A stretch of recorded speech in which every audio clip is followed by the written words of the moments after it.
I was a sergeant, so he'd be like, yo, I want to head up with him. Like, you gonna let me get a one with him, sergeant? I used to be like, shit, if he want it, I'll go to the officer like, yo, he want to shoot a fair one with you. You down? Did you consider yourself a dirty correctional officer at the time? And I already got my reputation now. Like, they know, yo, he gonna put hands on you if you get stupid with him. If you're willing to lay hands on inmates, are you also willing to get them contraband if they ask? I did like jump on somebody with like 5 or 6 dudes. I did. He wasn't in handcuffs though. How did you go from correctional officer to an inmate yourself? Robert Rodriguez once wore the uniform, gave the orders, and used force on inmates. But after a fatal drunk driving crash, he entered prison wearing shackles and had to survive by becoming exactly what he once locked up. Rob, welcome to Locked In. Thanks so much for coming on the show today. Of course, of course. Where'd you come from? Georgia today or Atlanta? No, I came from Florida. Florida, I live in okay. Florida now. You were in Georgia Yeah. for your prison time. Yeah, did my time in Georgia. You got a crazy story from correctional officer Yes. to inmate. We've only had a couple of those on the show so far, and every time the audience loves it. Okay, well that's a good thing then. Tell us where you grew up. Originally born in Buffalo, New York. Oh, wow. Yeah, born in Buffalo. Then I moved to the Bronx, lived in the Bronx for a little bit. You know, I grew up, in the street. You know what I'm saying? My mom was on drugs, went to the street, started selling drugs at a young age. Actually, my house got raided, and that's what made me kind of want to change, because they like put a shotgun in my son's face. He wasn't even a year old at the time. And that made me want to be like, you know what? This ain't for me. I was like 18, 17 at the time, 17, 18 at the time. And I was just like, you know what? I got to do something different. So I moved to Jersey, started working little odd jobs. Then I just walked past a recruiting station, and I was like, you know what? Let me see what this is about. Literally just walking down the street one day, I walked into the recruiting station for the Army. Started talking to the guy. He was a tanker. He was like, yeah, yo, you'll be great, blah, blah, blah. They're going to sell their story. So I joined the military. And then I ended up in Georgia. Did the military thing for a couple years. And then I actually got kicked out the military because I got in a fight with somebody. So they kicked me out, but under general conditions, not like, dishonorable or nothing. It was honorable under general conditions, whatever. After that, like I started working like at Comcast, little odd jobs, and then I went to a VA, like a place that looks for jobs for, ex-military people. And the guy was like, yo, the prisons are hiring. And at first I was kind of like skeptical. I was like, damn, I don't want to work in no prison, man. But I was like, you know what? I'm down here in Georgia. It's me, my baby mom, my daughter. I was like, you know what? Fuck it, let's go. Went. As soon as I walked into the interview, the guy was like, yo, you were in the military? I was like, yeah. He was like, you're hired. He didn't even ask me no more questions. He was like, ex-military, you're hired. So then I started working at a prison called Rogers State Prison in Georgia. It's in Reidsville, Georgia. Started working there. At first, it was kind of weird, because I came from the street. So it was like, damn, how do I treat these people? You know what I'm saying? Like, how do I treat people that I'm used to being around? So I think I was pretty cool as a CO, but I did some fucked up shit. I'm not gonna lie to you. Like, I put hands on people plenty of times, and a lot of it was like when you disrespected me. You know what I'm saying? Like, the actual first time I put hands on somebody, it was a white dude. And he came up to me one day and he was like, yo, why the fuck you so much be with the black dudes? You always hang with the black dudes. Like, you cool. They don't like you. You know what I'm saying? And I'm like, yo, listen, I'm just, what we used to say, I'm going to do my 8 and hit the gate. But he just kept talking shit, like, mad because I would kick it more with the black dudes than I would the white guys. So he got mad and he was like, oh, you just nothing but a, whoop whoop lover. And I'm like, what? I was like, all right, say less. So I was like, yo, get on the fence. He got on the fence, the fake pat down. Like, if you're doing something wrong, put the handcuffs on him, took him to the hole. When I got to the hole, though, I was like, yo, listen, I brought him to the shower area because how it is in Georgia, with the prison I was at, there's 4 dorms. You got, it was called Building 12. You got 12 A and B, which is population, and then you got C and D, which is lockdown. You got your regular lockdown, then you got isolation. upstairs. So I brought him into the regular lockdown, and I was like, yo, as soon as I take these cuffs off you, turn around and start swinging. And he was like, what? I was like, yo, like the way you talk to me, where I'm from, we don't do that. So as soon as these cuffs come off, turn around and swing, bro, because I'm going in your shit.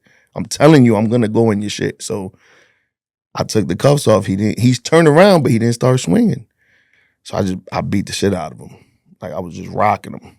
I did that a couple times. And the inmates don't snitch on you for this? I had one lawsuit. I wish I had the paperwork with me, but I had one lawsuit on me because the prison at the time, Rogers State Prison, was known for that. Like I know dudes who kept the handcuffs on, 5 or 6, stomped the shit out of a person, beat them bad. I've seen that. But me personally, like where I come from, I'm like, if it takes 5 of us on one guy and he's handcuffed, come on, man. If 5 of us can't beat one guy without handcuffs, then we don't need to be doing this shit. Were the other correctional officers reporting you for something like this? Hell no. Nah. So they were all doing it? They were all doing it. They was all doing it. But again, like in my situation, I took the cuffs off and I would tell them, turn around and swing. Naturally, guys wouldn't because they're like, oh, if I turn around and hit you, I'm going to catch another charge. I wouldn't have did that though. I'm like, yo, I'm about to whoop your ass. So when I take these cuffs off, turn around and swing. Did anyone ever swing on you? Nope. Never? Never. But you would always hit them. And I would always, yeah, I did. And it was one guy, I made sergeant and I transferred to Georgia State Prison. It was literally right across the street from Rogers State Prison. Like you could see it from the prison. It was a maximum security prison. So I get there and that's, it's a different breed of people. Them dudes would fight. I just never had the opportunity to meet somebody who actually wanted to fight. You know what I'm saying? Like it were dudes that would come to me and be like, yo, I want to fight like the officer. I was a sergeant. So he'd be like, yo, I want to head up with him. Like, you gonna let me get a one with him, sergeant? I used to be like, shit, if he want it, I'll go to the officer like, yo, he wanna shoot a fair one with you. You down? Either they say, hell yeah, let's go. And I would lock him in a cage, like how it was set up. It was 2 buildings called L&M building in Georgia State Prison. And they were like the Supermax type joint, like the shoe. But in Georgia, they don't call it the shoe. They call it SMU. So when they come out they cell and we go through a little hallway into the barbershop, there was a little waiting area where you lock them in the cell for them to wait their turn to get their haircut. So he was like, yo, I want a one with this dude. And I tell the officer, like, yo, you want to get him a one? He was like, yeah, hell yeah, I'll do it. So I put him in the little cage and let him fight it out. We did that shit a lot. It was crazy. Would they make wagers against each other? I've heard of some stories where the COs bet on who's going to win. And oh, yeah. You already know. Like, we sitting there like, yo, I think he's going to take you. What you want to bet on it? Da-da-da. And we'll sit on the side and be like, yo, I bet you he rocks him, whatever. You know what I mean? But yeah, we used to do shit like that. It was crazy. There was no cameras or anything? Nah, not where I was at. Not in the section like L&M building. There were no cameras in there at all. Like Georgia, I want to say they didn't start really putting cameras until I went to prison. Like before that, there was no cameras. It was your word against theirs. How long did it take to go from correctional officer to a sergeant? It took me, honestly, like a year and a half, maybe 2. But I was like, every job I ever did, I always try to do it to the best of my ability. You know what I mean? Like I always push myself as far as I can go. So when I became a correctional officer, at first I was just like, you know what? I'm going to just do this job and then that's it. But then when I started actually fighting with people in there and shit, I was like, you know what? I'm going to push it as far as I can go. Everybody respected me, obviously, even the officers, because they're like, yo, if you got a problem, call Rodriguez, he'll pull up and, they going to put hands on you. You know what I mean? So when it came time for me to get a promotion, I had to go up against a board. They asked me a bunch of little, CO questions, and then you get promoted. And there was no bad rep about you at all at that point? Nah, the rep was, oh, he'll put hands on you. That was the rep. But to the officers, it was a good thing. Oh, so the board and everyone, the higher ups were okay with that. They knew I had lawsuits against me. Because like from the one prison I was at, like I said, it was a big lawsuit because they were known for handcuffing dudes and beating on them. You know what I'm saying? So one of the guys, I remember the exact guy. I don't remember his name, but if I seen his face, I know who he is. He's the one who added me to that lawsuit. Because the same situation. I'm running child. And at Rogers State Prison, they got to come up the chute. It's like a chute that separates the buildings from the child hall. They got to come up the chute. So I'm on the other end running child. And I already got my reputation now. Like, they know, yo, he going to put hands on you if you get stupid with him. So I'm sitting there, I'm actually kicking it with this female. And we talking, and I'm trying to put my work in, the bagger. And it was a black girl. A correctional officer. Yeah, it was a correctional officer. And one of the dudes, he was a black dude. I guess he was like a little upset about that. Cause I'm in Georgia. They're like, yo, you don't talk to our women type shit. So he got mad and he said some shit. I can't remember exactly what he said, but when I looked into the crowd, cause they, and they in the chute, you got like a half a building in the chute. So it's mad dudes. I look in the crowd and I was like, yo, if you really got balls, let me know who said that. And he raised his hand. And I was like, oh, word? I was like, yo, come here. He comes over. I was like, yo, get on the fence, He get on the fence, pat him down, put your hands behind your back, handcuff him. I was like, yo, hold this down. I'll be back. I bring him to the hole. I call my lieutenant. And I'm like, yo, LT, I got one down here I gotta talk to. And, they know what I meant when I'm like, yo, I got to talk to him. They're like, oh, he about to whoop his ass. So I'm like, yeah. Get him to the box, same shit. Get him to the shower. I'm like, yo, when I take these handcuffs off of you, turn around and start swinging, bro. Because I'm going to go in your shit. He don't say shit. I take the handcuffs off. He spin around and drop to the floor. Like, try to curl up. And I was like, nah, it's too late now. And I started kneeing him in his side, punching him in his shit, beat on him. Next thing you know, the lawsuit was already going on. They had like the warden, a couple lieutenants, a couple sergeants, a couple officers, the whole CERT team. And next thing you know, I get paperwork. And it's like, yo, you got a lawsuit against you. What are they called in there? I want to say IA, but it's not IA. Like the people who come and be like, yo, you did this wrong, you did that wrong.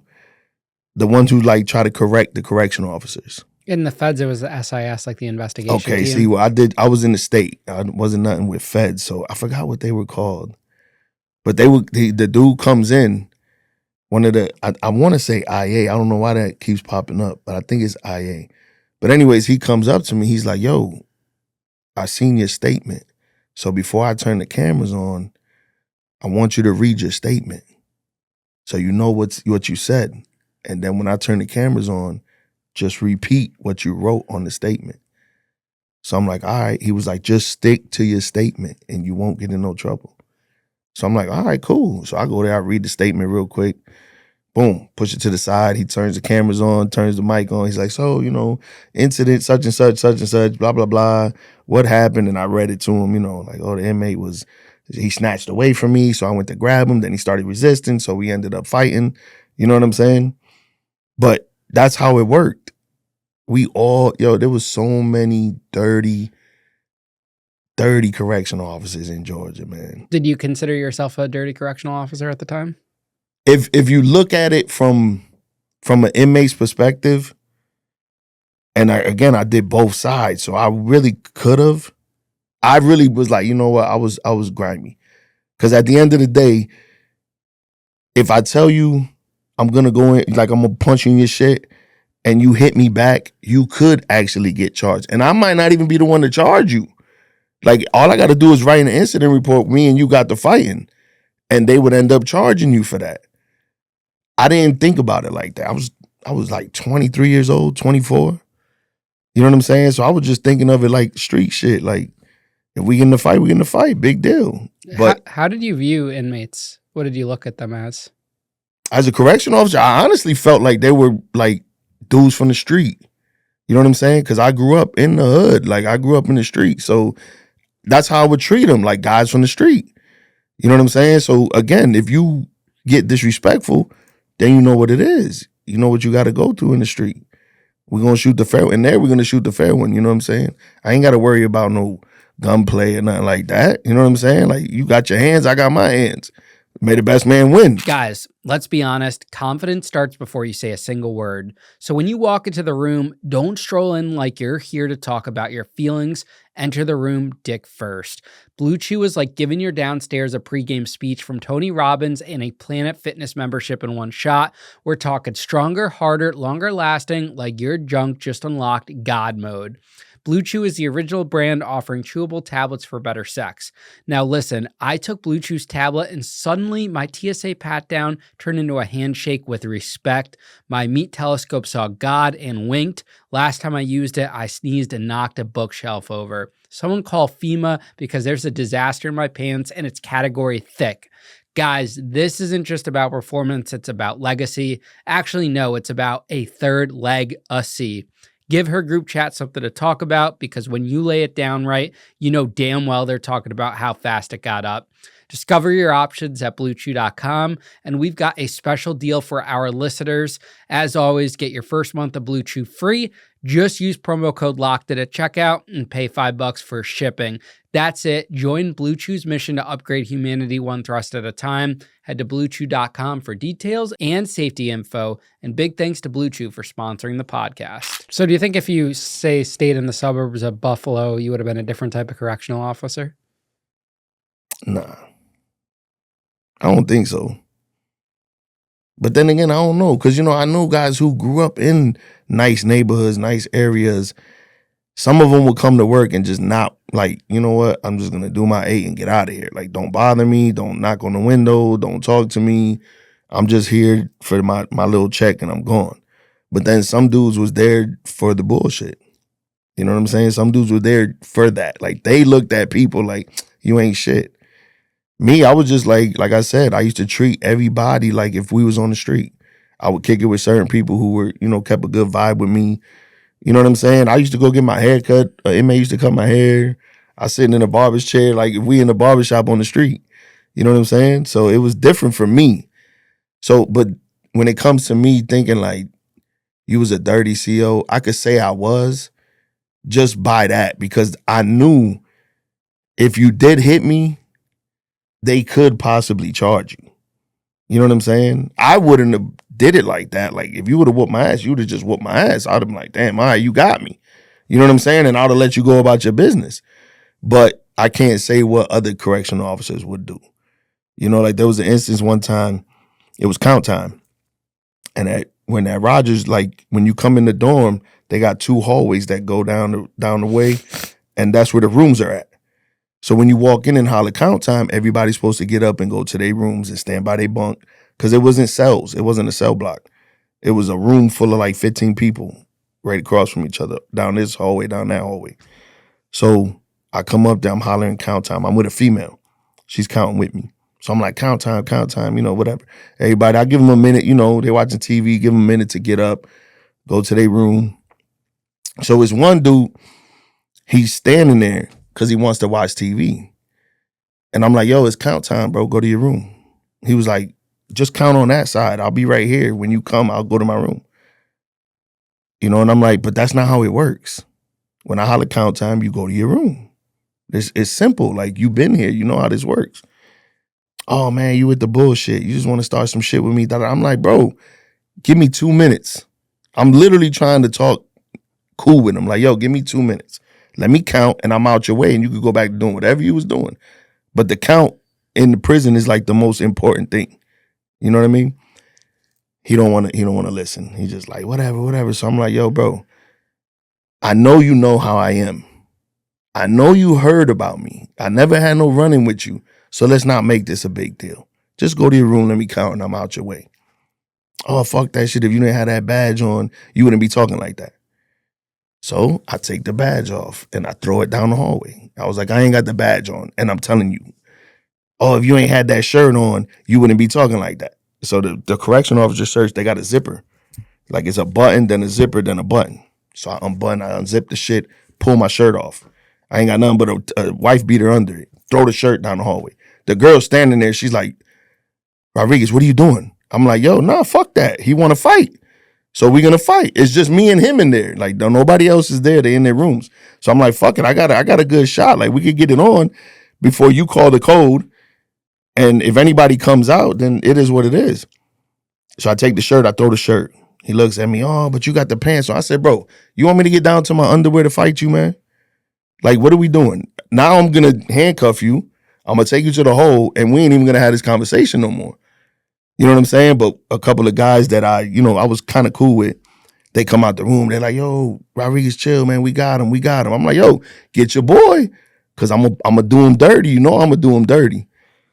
They end up getting them, taking them to the room and shit. I counted. I walked off. There was no incident then. Yeah, from an inmate's perspective, that's a number one rule. You don't mess up count time no matter how good or sweet the CEO is. Exactly. Because they don't play. And that's the most important part of my job at the time. I got to make sure everybody's accounted for. You know what I'm saying? And it was like 11:30 at night, So I'm like, bro, come on, man. So he ended up, and nothing happened out of that, thank God. But yeah, it was shit like that. I was just, I don't know. I felt like I was different. I didn't feel like the rest of the COs. Like I knew a CO, he was a black dude, and he would call all the inmates boy. And I'm like, I'm in Georgia, I'm middle of fucking in the weeds. I'm like, damn, like, isn't that a word that they used towards people that they felt like wasn't shit? And he would literally, come here, boy. And he was a black dude. Like, I'm like, damn, where the hell did you grow up at? He was hell though. He used to whoop dudes' asses. I know so many dirty correctional officers in Georgia that used to put the beats on people, man. It was crazy in there. And like I said, one time I ain't gonna front. 2 times, I say 2 times. I did like jump on somebody with like 5 or 6 dudes. I did. He wasn't in handcuffs though. I had dudes like the CERT team when I went to the maximum security prison. The CERT team, which is the black squad.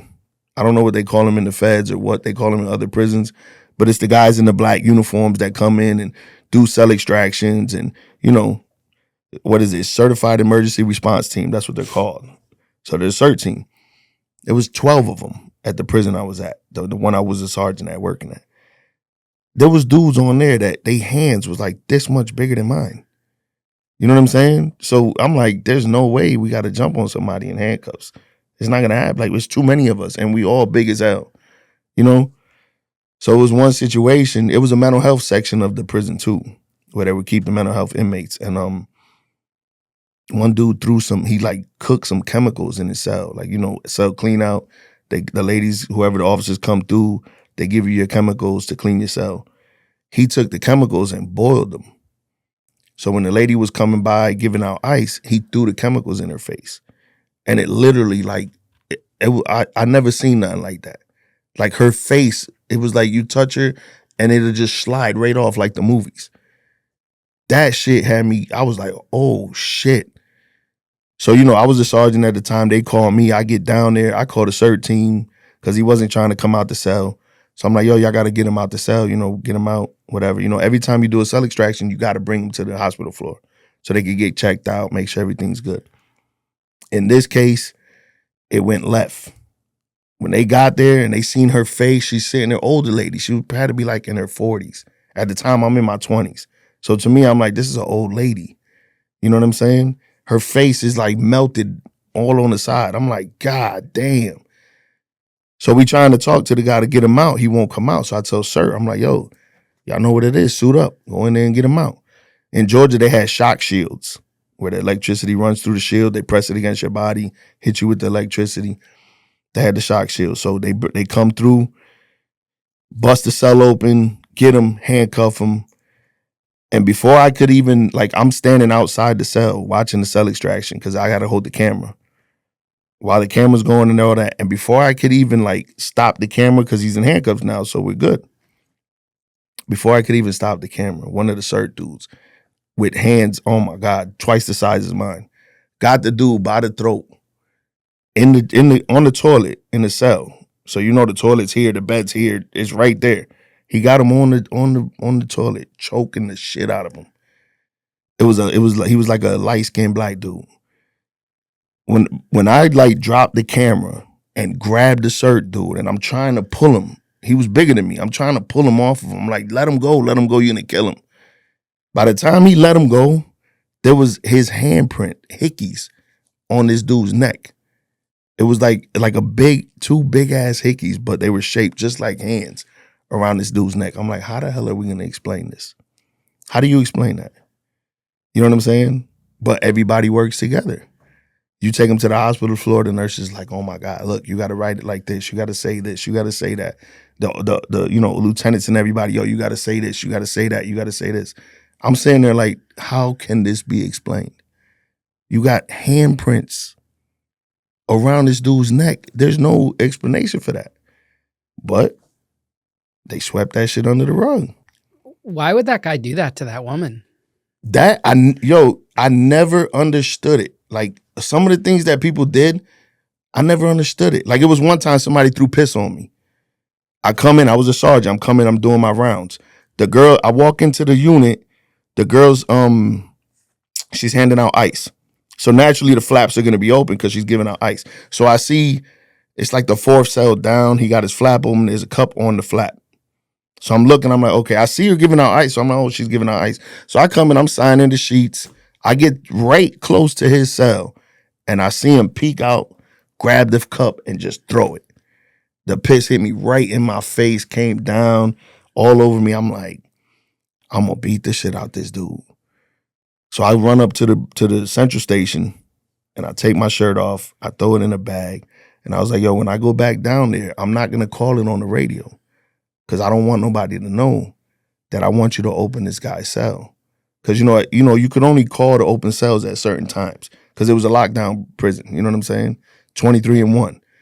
So if I'm calling to open the cell at 10, 11 o'clock at night, they're going to be like, why the fuck what's he doing down there? And then my supervisor's going to call me like, yo, you good? Like, what's going on? Why you opening the cell?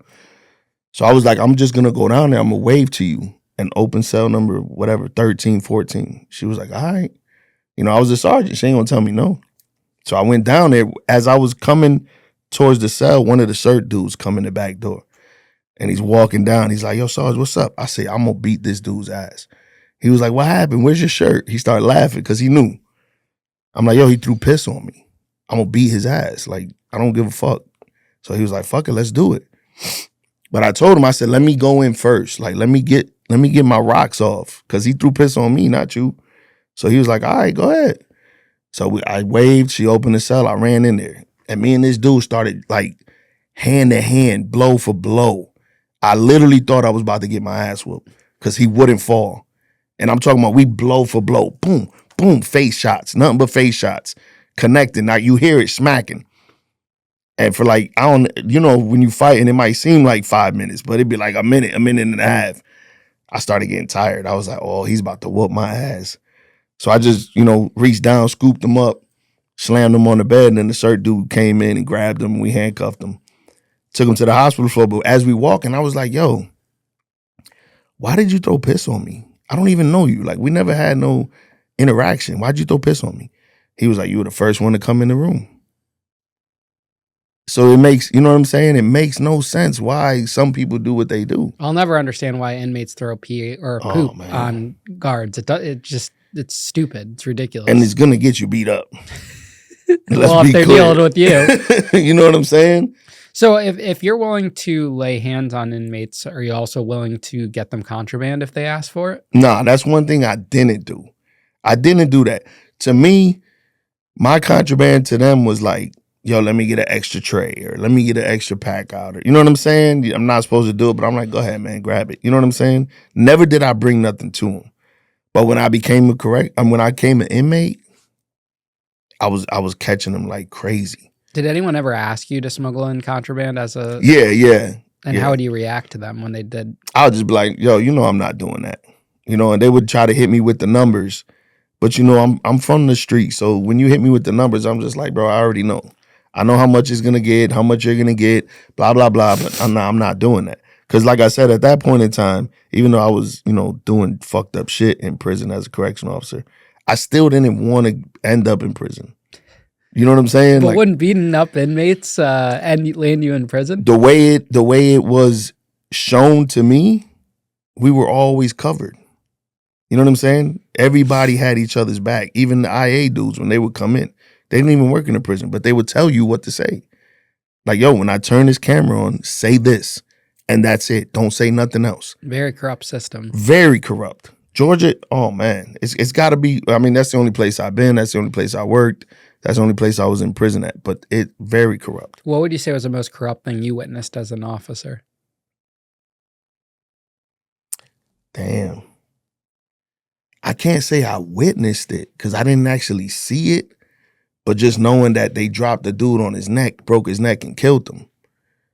But, you know, as officers, you hear it like, yo, they beat the shit out of Buddy. They dropped him on his neck, broke his neck, and he died. And you sit there like, damn.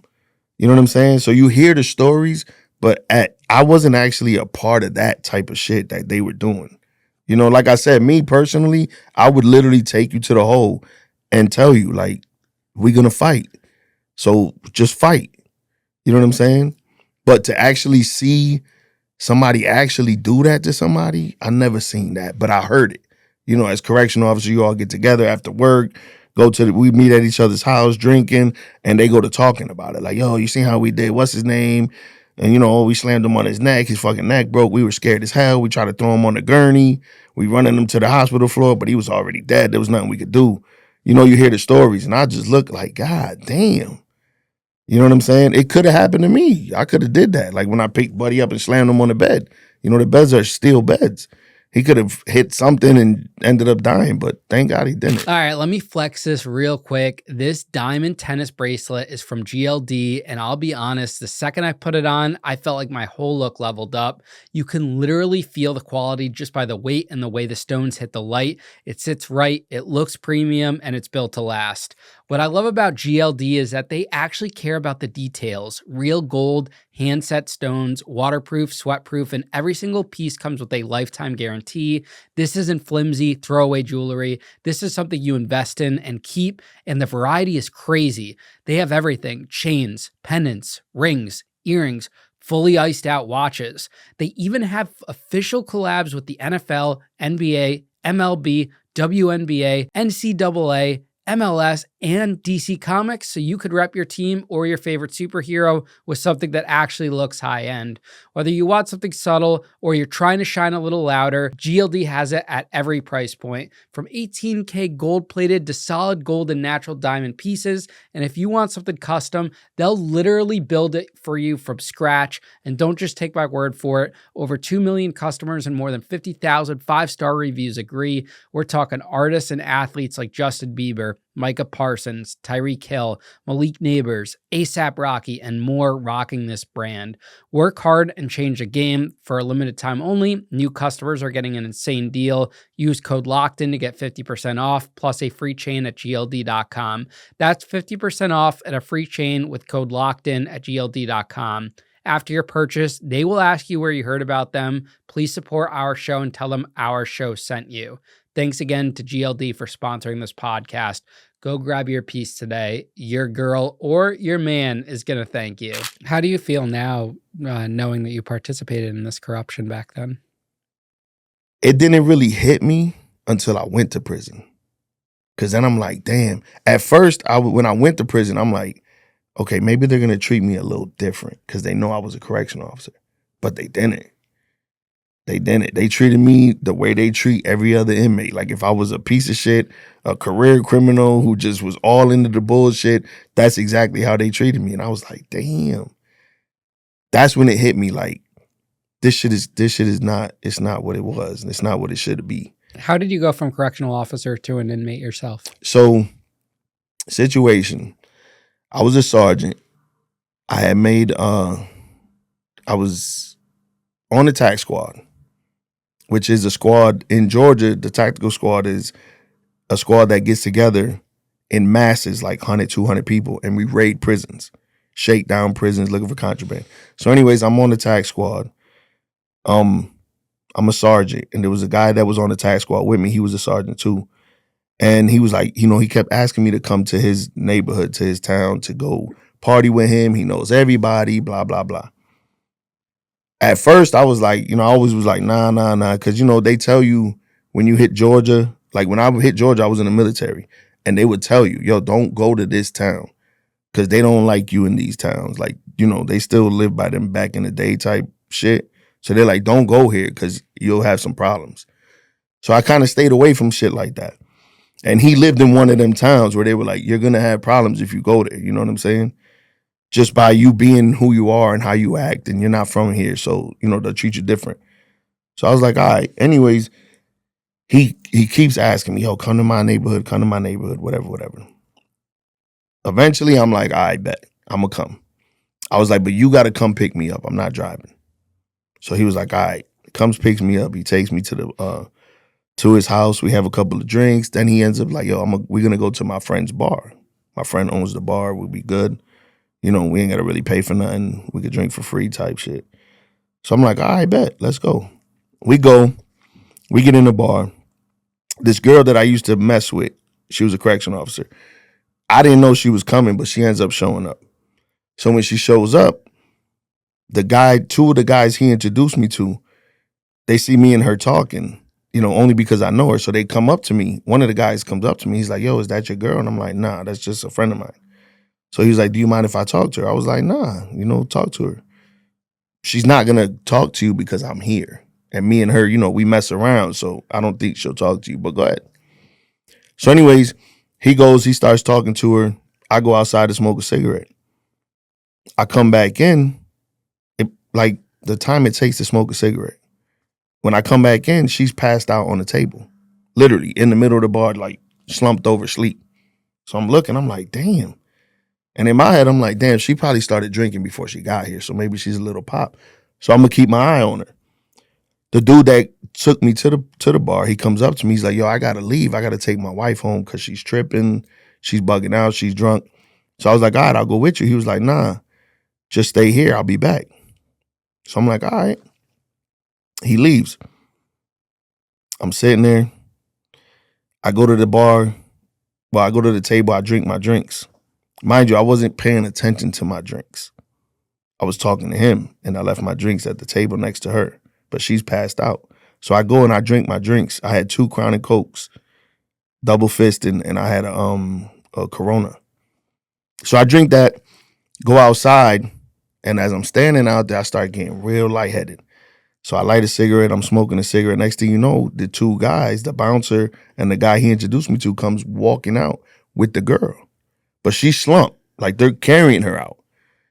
And I look and I'm like, where y'all going? Oh, we're going to take her home. I'm like, what? Nah. If she was awake and, willing, like, hell yeah, I'm leaving with them, cool. But they were literally carrying her. She was asleep. I'm like, nah, y'all not taking her home. I was like, for one, I got her keys. How you going to take her home? They were like, oh, well, give us the keys. We're going to take her home. Everything's all right. She knows us. Da-da-da. I'm like, I ain't that drunk. I just know you just came up to me and asked me if you could talk to her.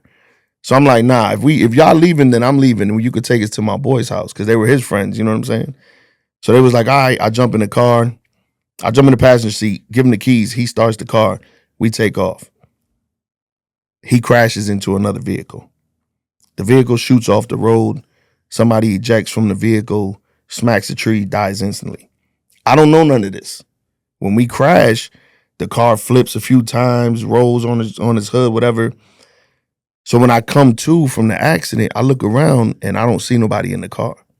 So I climb out the car and I'm sitting at the back of the car. And I don't know where I'm at. I'm in like literally in the middle of the weeds. There's no lights on this highway, nothing. So I'm just sitting there. State troopers come.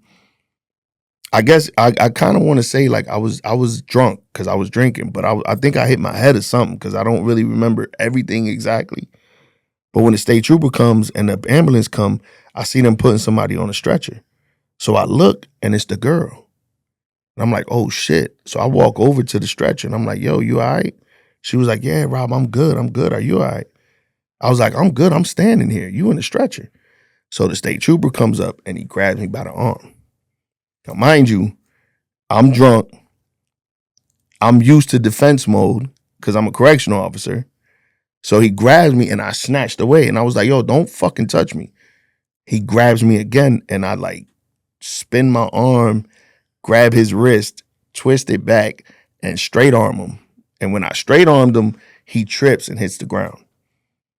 So he hops up, grabs me, oh, I'm charging you with everything, blah, blah, blah, blah, blah. And I get charged with everything. Got charged with DUI, homicide by vehicle, 2 counts of serious injury by vehicle, and reckless driving. Those were the charges that they gave me. I wake up the next day, literally in a jail cell. And I'm thinking in my head, like, oh, they playing with me. Because we used to do that. You know, the correctional officer, we used to, like, obviously you're going to remember, but we used to lock each other in cells and shit to, you know, get a kick out of it, whatever. So I wake up and I'm thinking, like, these motherfuckers locked me in this damn cell. So I go to, it's like in Georgia, they got like a little buzzer on the wall in the county jail where you can hit the buzzer and they come on the speaker and be like, yeah, what you want? So I hit the buzzer and they come over and I'm like, yo, what am I doing here? And the lady, she's like, are you serious? I was like, yeah, why the fuck am I in the cell? And she was like, oh man, I can't tell you. You got to wait till the investigators come. So I was like, okay. The guy that I was with that night, he knew everybody in the area. So he comes, he brings my baby mother down there. I'm not supposed to see nobody until the investigator comes. But because he knows them, they let him and my baby mom come in and see me. So I look and I'm like, what happened? She was like, you don't know what happened? I was like, I don't remember. What happened? She was like, you killed somebody. I was like, what? She was like, yeah, you killed somebody. I looked her right in her face and I was like, you know what? You might as well forget about us and everything. She was like, what you mean? I said, they're going to lock me up for life for this. And then, you know, she was just like, are you serious? I said, yo, they're going to lock me up for life. I was like, I'm in Georgia. I'm in the middle of the trees. I'm not getting out of this. There's no way. I'm not that cool with these people. You know what I'm saying? So that's what they ended up doing. They ended up charging me with all them charges. I went to trial. Well, I went to court on and off for 3 years. I was out on bond. They let me bond out, which was weird, but they let me bond out, and I was cool with that. Bonded out, was on the street for about 3 years, and then they finally came to me and was like, look, we're gonna go to trial. If you lose the trial, you're gonna do 37 years. I could try to get you a plea. If we get you a plea, you're better off taking the plea. So I'm just sitting there like, damn, this is crazy. So I'm like, all right, well, what's the plea? They was like 15 do 14. I'm like, how the fuck is that a plea? I never heard of that type of split sentence in my life. 15 do 14 years. So I was like, is that the best you could do? They was like, that's the best we could do. If not, we're going to trial. You're going to do 37. What you want to do? I said, man, give me the 15. So they gave me 15. 15 served 14. What was that first conversation with the investigators like? Well, when he comes in, it was a state trooper.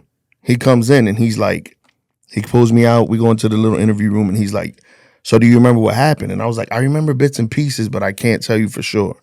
He was like, who was driving? I was like, I don't know his name. I knew his name, but I'm not going to tell you that. Like, I really feel like, I don't know why it might sound stupid. Some people might be like, yo, you're dumb as hell. But I just live by that code. I don't get paid to do your job. You get paid to figure out what happened and who was what and where. So I'm not going to tell you. I'm not going to help you figure it out. You know, I knew I wasn't driving, so I was like, there's no way I could get convicted. I know I wasn't driving. So I'm like, I don't know his name. I just met him that night. And it was just like, what they introduced me to is, this is my boy. And he was like, what'd he look like? I was like, I don't remember. You know, I didn't give him shit. But he's telling me, he said, yo, at the end of the day, since you don't know nothing, then you're the one who's going to go down for this. Are you willing to do that? I was like, there's nothing I could tell you. Like, if that's what we're doing, then let's go. We're going to trial. You know? And I'm like, I know I'm going to win. I wasn't driving. It didn't work out like that, though. So he never got charged? Nope. Wow, you really took the bullet for him. I did. Could you have turned him in? Did you have enough information? I knew his name. I knew exactly what he looked like. I've never heard of someone being a passenger getting charged with a manslaughter and a DUI. Yep. But they pegged you because you were already out of the car. Because I was there and I didn't tell them who was driving. Because when they pulled up, they were like, who was driving? Because I wasn't even in the car. You're already outside. So you can't charge me. I wasn't even in the car. You know what I'm saying? And that was my mentality. Like, there's no way I'm going to get charged with this. What happened to the female correctional officer? She didn't snitch either? Nah, she, there's a video, I got in my transcripts and everything, I got a video where she mentioned the guy's name. Like, she was in the video and they're like, yo, was Rodriguez driving, blah, blah, blah. And she's like, no, you don't need to be asking him nothing. He wasn't driving. You need to ask this guy. And she said his name in the video. And the guy was like, no, we're not worried about him. We're worried about Rodriguez. So what did your lawyer say about this? See, the funny thing about it is I didn't know any of this until I went to prison. I was in probably, I want to say 2 years already. And I run into a lawyer who was in prison with me, who was a real lawyer on the street. And he's like, yo, you seem like a cool guy, what happened? Why are you here? So I'm like, well, I got in an accident, whatever. He was like, man, you should request to get your transcripts. And, I was green. I didn't know what that was. I'm not going to lie. So I'm like, what was that? And he's like, oh, you get your transcripts. It tells you everything about your case, blah, blah, blah. So I'm like, okay, I do it. And he's like, let me go through it. And let me see if I can find something that'll help you get out of here. For free. He didn't charge me. He didn't even want nothing from me. We were bunkmates. So he was just like, I just want to look out for you. You're a cool dude. So I was like, all right. He looks through it. There's a stack like this talking about nothing but cocaine in my transcripts. And I'm like, what the fuck are they talking about cocaine for? I don't do drugs. So he was like, well, somebody did. And he's looking through it, kind of find out the driver of the other vehicle that we hit was high on cocaine. So I'm like, so I'm drunk. Okay. They're high on cocaine. Why am I the only person in prison? You know what I'm saying? Like, who's to determine whose fault it was? I'm drunk as hell. She's on cocaine. It was a female. I'm like, so who's to determine that? So now I'm like, I want to fight my shit. So then he starts looking through all the pictures and everything and the way the seat in the car was set up. He was like, there's no way you drove that car and walked away without even a steering wheel mark, nothing. He was like, there's no way. Look at the seat was literally like L-shaped, sitting straight up. Because the guy that was driving was shorter than me. So he was like up on the wheel. So I'm like, okay, that's another point. So anyways, he just goes through my whole thing. So I start putting appeals in, did a habeas corpus, get to the highest court, to the federal court. I spit my case. The judge literally, it's in my transcript. The judge looks at me. I never heard of this before in my life. The judge looks at me and he's like, Mr. Rodriguez, you proven that you weren't the driver. But because you accepted responsibility and accepted the plea, I'm going to let you finish your prison sentence. Never heard of that in my life. That's exactly what that judge told me. And I was like, damn, ain't this a bitch? So I guess because I said, I took the plea and I admitted, guilt or whatever, he let me finish the rest of my sentence. What was that first conversation with your job like after you got released on bail? Oh, man. I went in to see the warden at the time, and the warden looks at me. He's like, yo, Sarge, I don't know what to tell you. He was like, look, you always got a job here, but you got to beat this case. If you beat this case, come on back. He was like, but if you don't, he was like, right now I can't keep you on because you're facing these charges. So he was like, but if you beat it, come on back. You come back, you got your position, whatever. And it was just like, even when I went to prison. So, when I first hit the county jail was sweet. I'm not going to lie. It was sweet. I was like, damn. But because they knew at the county jail that I was a correctional officer, the sergeant comes up to me one day. They had me in PC. They locked me down in PC, because they knew I was a correctional officer. I had to talk to them about that later on, but they come to me. He's like, yo, would you want to work outside? And I'm like, what you mean, doing what? He was like, yo, I'll put you on outside detail working at the sheriff's office.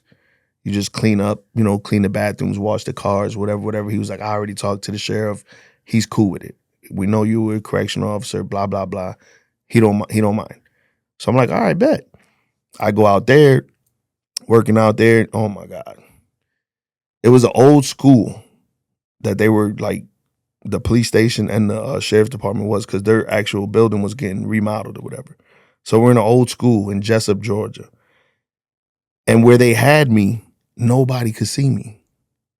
Nobody came to check on me. Nobody monitored me, nothing. I did whatever the fuck I wanted. So at first I was just sending my money to the jail, going to the store, making store call. So the sheriff comes to me, he's like, don't send your money to the jail, man. He was like, have your people bring your money here, cash. And whatever you want, just take one of the unmarked cars and go to the store and get what you want. I was like, what? He was like, yeah. He was like, you want McDonald's, whatever, just go to the store. He said, matter of fact, I'm going to buy you a grill. I'm going to put a little fridge in there, TV. He's like, if you want, go to Walmart, buy some meat, grill out. Like, I was free, but I was, in the county jail. That's how my county jail stay was. I did that for 4 months. He didn't want me to leave, the sheriff. He was like, I don't even want you to go to prison. I wish I could keep you here your whole sentence. And I was like, shit, I wish you could too. But it didn't work out like that. Tell us about day one as a correctional officer that's found themselves in prison. What was that conversation like with inmates, everything? Well, nobody knew I was a correctional officer. The inmates didn't. Like, the officers did.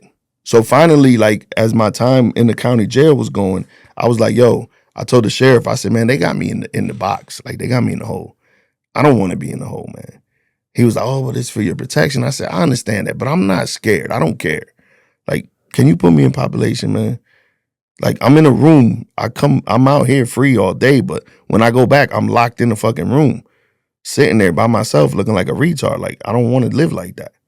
So they ended up putting me in population. I get in population and I just became cool with dudes. Like, I didn't tell people, obviously. Like, yeah, I used to be a CO, da-da-da-da-da. You know what I'm saying? But one of the guys I got real cool with, he ended up finding out. Like I said, they all know each other in that area. All the sheriff deputies know the inmates. They all grew up together. So as somebody ended up telling them, like, yo, that used to be a correctional officer. You chilling with him, blah, blah, blah. Be careful type shit. So he ended up coming up to me. He was like, yo, I heard you was a correctional officer. I was like, yeah. I was like, wow, what's up? Now I'm thinking like, we about to fight. It's about to go down. But he was like, man, I'm not worried about that shit. You cool as hell with me. And that was my first experience with that. It was never, honestly, the scariest part was when I went to prison. But the county jail, that was sweet. There was no issues at all. I really didn't have issues in prison, but it was scary. Like my first walking into reception, it's a prison in Georgia called Jackson State Prison. That's the reception prison. Everybody goes there before you get sent to the prison you're going to do your time at. Walking in there as an inmate was scary as shit. Because they all pull into the parking lot. They get you out the van. They take your shackles off and everything, and they give you your property and they say, wait here until somebody comes and calls you. So everybody is just walking around the parking lot. All types of inmates just walking around the parking lot. Don't matter your charge. They don't put you in a certain section like, oh, you got these charges, you're over here. No, everybody is just walking around this parking lot until they come out and holler your name and then you go. You know what I'm saying? So that was kind of scary. I'm like, damn, I just stood next to the van with my back to the van. Like, I don't want to run into somebody that's going to recognize me, because I don't got nothing on me but my hands. You know what I'm saying? And if one says something, you already know. Hey, yo, that dude there, he used to be, you know what I'm saying? And it's going to go down.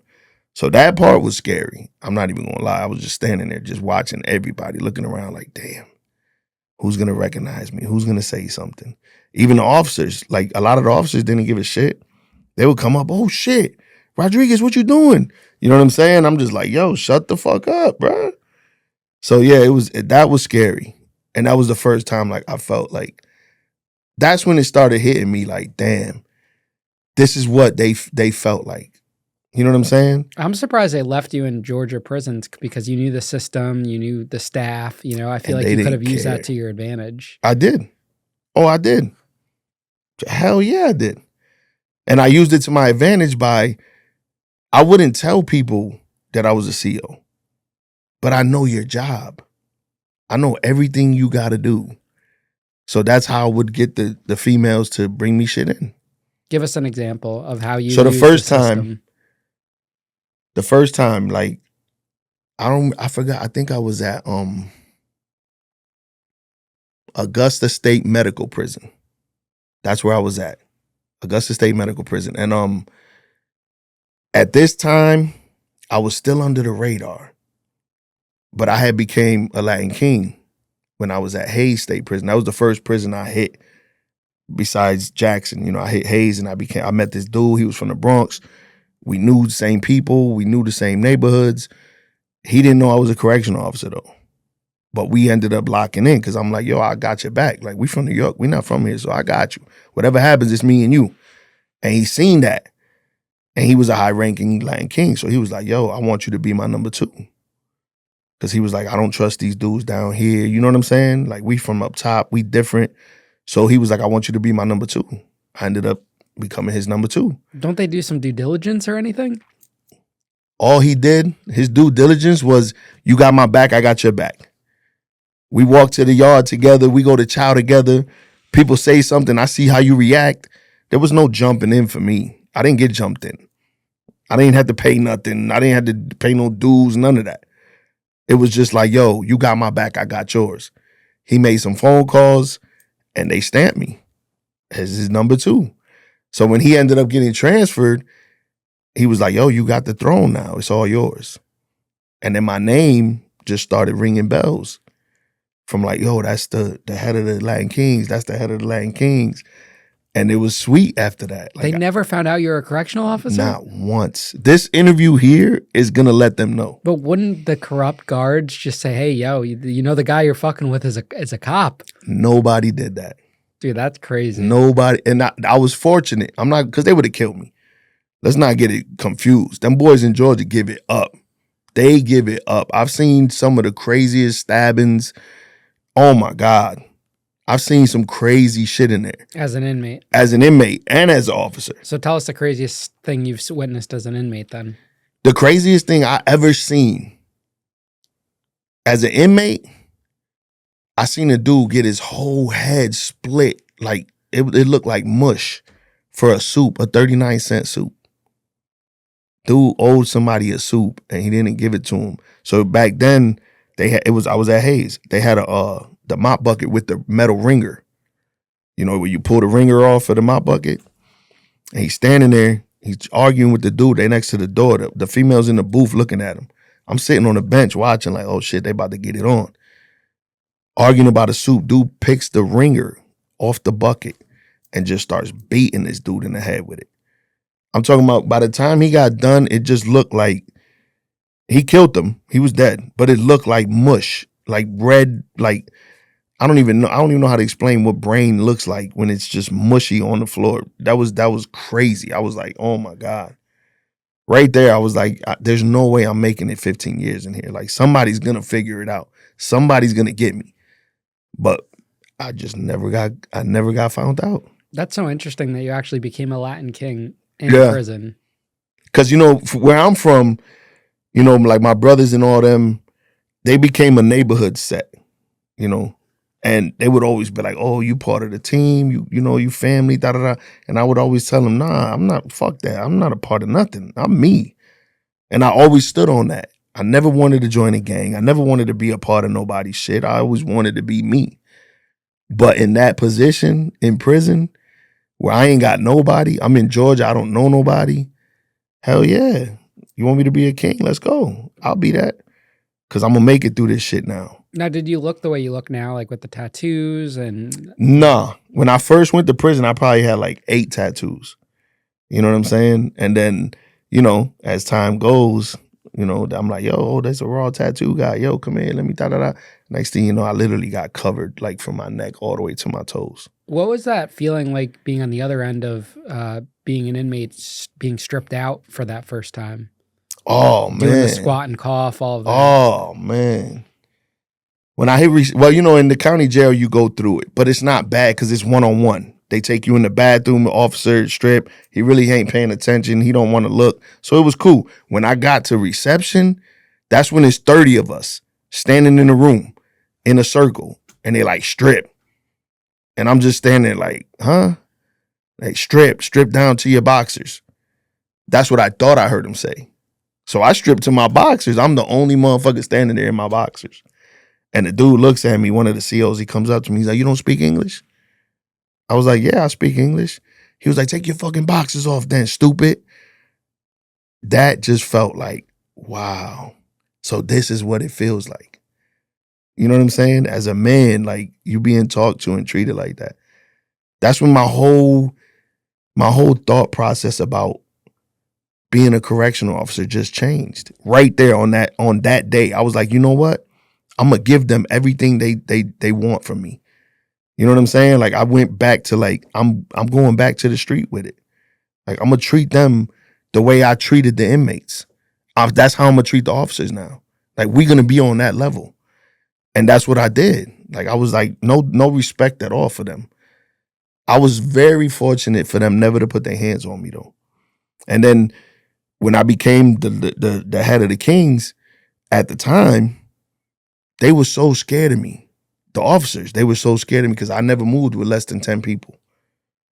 There was 2 reasons though. One, because I didn't want to get killed in there. And 2, because I'm going to show you what I can do to you now. You know what I'm saying? Like now I felt like now I got the power again. But in this world, I'm not on your team now. You know what I'm saying? And that's how I moved. I always moved with a squad of people. We all had razors. I showed them how to use the razor in the mouth. How do you use the razor in the mouth? Well, you know, they give you the little Bic razor, the little single razor. You just pop it off and set it on the side of your cheek right here, outside of your teeth, and your tongue does the work. You know, you could just grab it with your tongue, spit it out. It's easy. You do cut yourself sometimes, like when you first start learning. When I started learning in New York, it was the double edge razor. And you just put it in your mouth and your tongue just does the work for you. Like when you grab it, it just falls on your tongue and you just like you're about to spit and the razor comes out and you grab that motherfucker and go to work. What was the most interesting thing you learned as an inmate that you didn't know as an officer?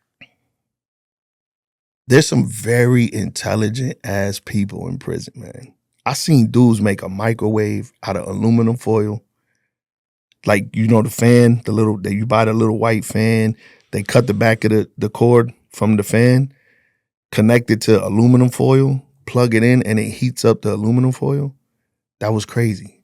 The water bugs, where you get 2 pieces of metal, get a piece of plastic, set the 2 pieces of metal on it, tie it up, get your fan, cut the cord, connect the wires to the metal, drop it in the water, plug it in, and it boils the water. You cook your food.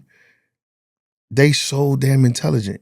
I didn't know you could you could catch a spark from a pencil and a razor.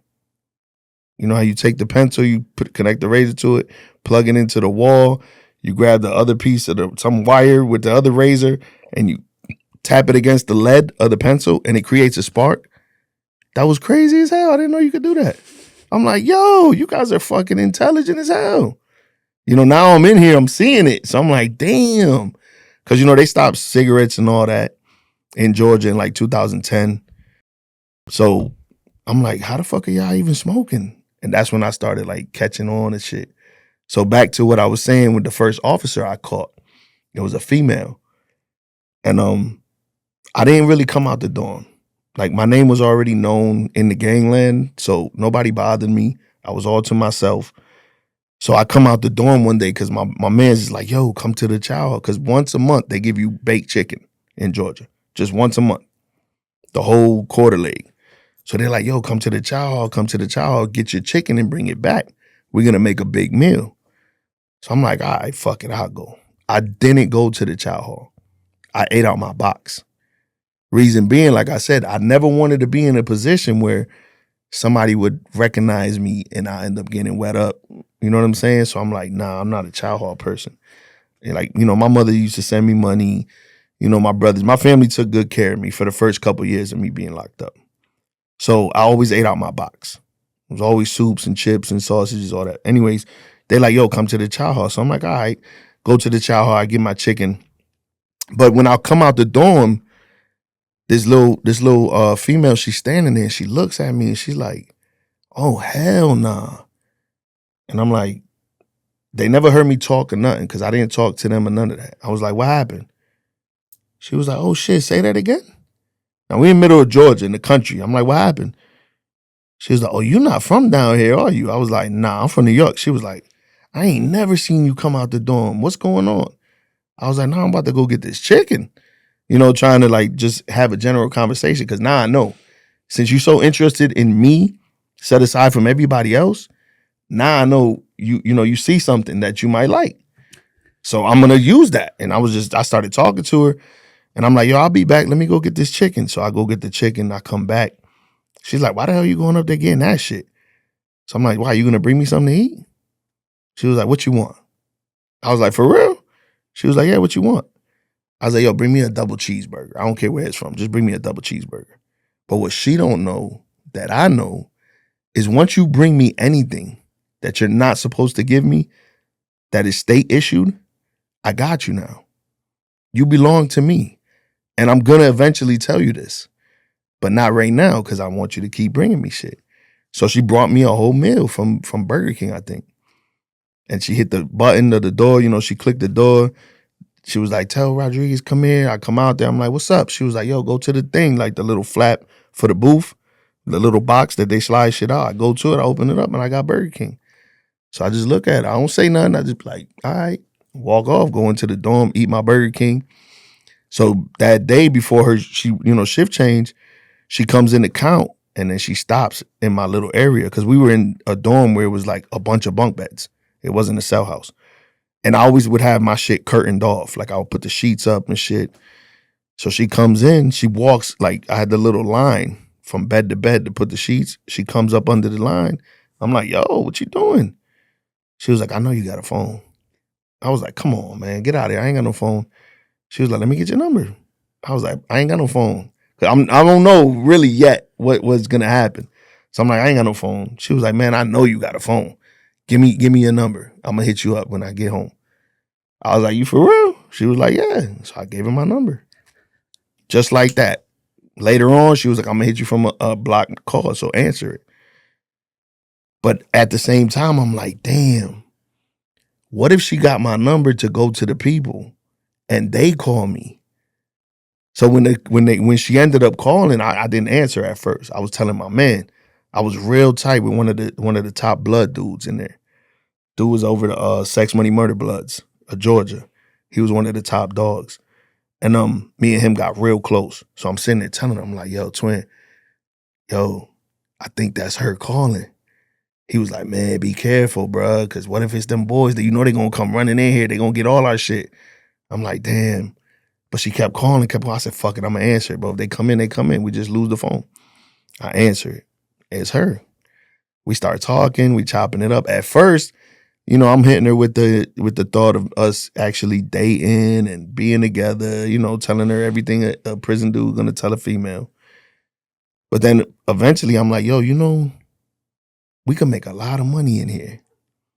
And she was like, what you mean? I was like, yo, check it. I was like, I could buy a can of loose tobacco from Walmart for $30.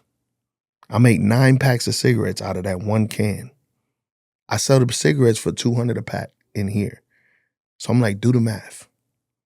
Off of $30, I'm selling a can, 9 packs for $200 a pack. From $30 to $1,800. I'm like, you don't even make that in your check. And she looked at me. She was like, how you know how much I make? Obviously, I didn't tell her, but I'm like, man, I know how much you make. You don't think we know how much I make here? You probably bring home every 2 weeks, 15, maybe. Your rank ain't giving you money. You're not on the squad. You're not doing nothing. You're just a regular officer. I can make $1,800 in one day. And the more you bring me, the more I can make. We'll split it down the middle. I was like, it's tax-free. You're going to get paid. I know your baby daddy, I just bringing shit up. I know your baby daddy don't take care of you. Because why would you be working here if he took care of you? You know what I'm saying? So I just hit her with it. Next thing you know, she was like, well, how do I do it? I was like, yo, I'm gonna have somebody bring it to you already wrapped up. Vacuum seal it, black tape it. All you gotta do is put it on your stomach. When you put your vest on, it'll be there. And you just walk in the gate. That's it. They're not gonna think nothing. She was like, you sure? I'm like, yeah, just try it. Just try one can. Because one can comes in, it's literally this big. So I'm like, that ain't shit. She brought me the can. And right there in my head, I'm like, I got you now. You belong to me now. So every time I want something, you're going to bring it to me. And at first, she was like, oh my God, I was so scared. I was so nervous, but I liked the rush. And that was it. I can't believe you flipped a correctional officer. Easy. I used to, every prison I went to after Augusta, I flipped officers, I flipped nurses. I had a nurse, I flipped a nurse without even knowing I was flipping her. Did you ever sleep with the officers? Yeah. Yeah, we used to go to the barbershop. I used to literally, I'd be sitting in a barber's chair, just drop my pants to my knees right here, just in case, somebody come, I could just snatch them up. So I would just pull my pants down to here, and I'd be like, yo, just hop on and just ride out. Once I get my shots or whatever, we out. So yeah, hell yeah. I had one so deep. We made a lot of money though. She was bringing me phones. She was bringing me cigarettes. She was bringing me Jordan sneakers. I'm like, how the fuck are you getting these sneakers in here? But she was on the tax squad. So she had a little bit more leeway. Literally, pair of Jordans, Jordan slippers, had polo drawers, polo socks. Man. I don't have the Facebook no more because when I was locked up, the warden actually found my Facebook. So he reported it and they shut it down. But if I were to show you the pictures, like I got pictures in my phone of me being in prison, me being in population, standing with a bunch of guys that you know what I'm saying? And I keep them just to show people like, yo, I was there. I was in population. That's not protective custody. Yeah, I ran that shit. You know what I'm saying? I mean, since I started talking about my story, that's the reason I keep them. So you can't come and be like, oh, you wasn't that, you wasn't this, you lying, you bullshit. Nah, look, that shit right there show you. I was in prison. I was there. I'm throwing up the crowns. I got dudes kneeling beneath me, holding up the yellow and gold flag with the crown on it. Like, yeah, I got them pictures. That's proof. I you know what I'm saying? I got people. How easy is it for a correctional officer to get a phone in to prison? When I started doing it, this is how I did it. Now I don't think they could do it no more like this, but this is how I did it. So I'm talking to the girl, to the tax squad girl that I bagged, and I'm like, yo, listen, I know when you come in the gate, they don't make you put your drink through the machine. When you come through the metal detectors, you put your bag through the machine, and then you put your drink on the side. You walk through. Then you grab your drink, but you don't come through the metal detector. You know what I'm saying? It's like you walk through, you grab your drink and keep walking. I'm like, I know they don't make you put your drink in there. So this is what I want you to do. Go to 7-Eleven, get you the big gulp cups. And I was like, I'm going to buy at the time, it was the $30 Walmart phones. The little touchscreen joints, like the 3G ones when they first came out, they were like $30 at Walmart. So I'm like, I'm going to buy like 3 or 4 phones, wrap them up, put them in your cup and put ice on top of them because they're going to be wrapped. And I was like, and just come in and put your drink and walk through. She was like, you think it'll work? I said, I promise you it's going to work. They don't make your cups go through the metal detector or the little monitor where they look to see what's in your bag. They don't do that. At that time, they weren't. So I'm like, just put it there and bring it in. Next day, she comes in. She goes to the booth. In the back of the central station is the barbershop. And then it's the spot where we get ice for the dorms. She clicks the door. I come out. She's like, yo, go get ice. I go to the ice machine, open it up, phone sitting right there. Had like 4 or 5 phones in a stack sitting in the ice. I grabbed them, walked in the dorm. Boom, connected them through Verizon, the prepaid joint, $30 a month, and I would sell the phones. I'm buying the phones for $30 a pop. I'm selling them for $400.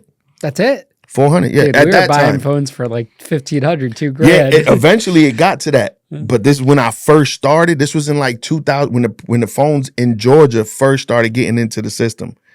This was probably like 2000 and I want to say like 12. Like that's when we had the flip phones coming in, and then when the touchscreens came out, that's when I was getting a little. But I was selling them for like $400 or $500 a pop. And to me, I'm like, shit, I'm living. I'm buying a $30 phone and selling it. But eventually it got to $1,500, $2,000. You know what I'm saying? Like when the real touchscreens, iPhones, I'm selling an iPhone for like 3 bands because it's an iPhone. You know what I'm saying? But the little cheap jump offs at that time, the 3G touchscreens, then it went 4G.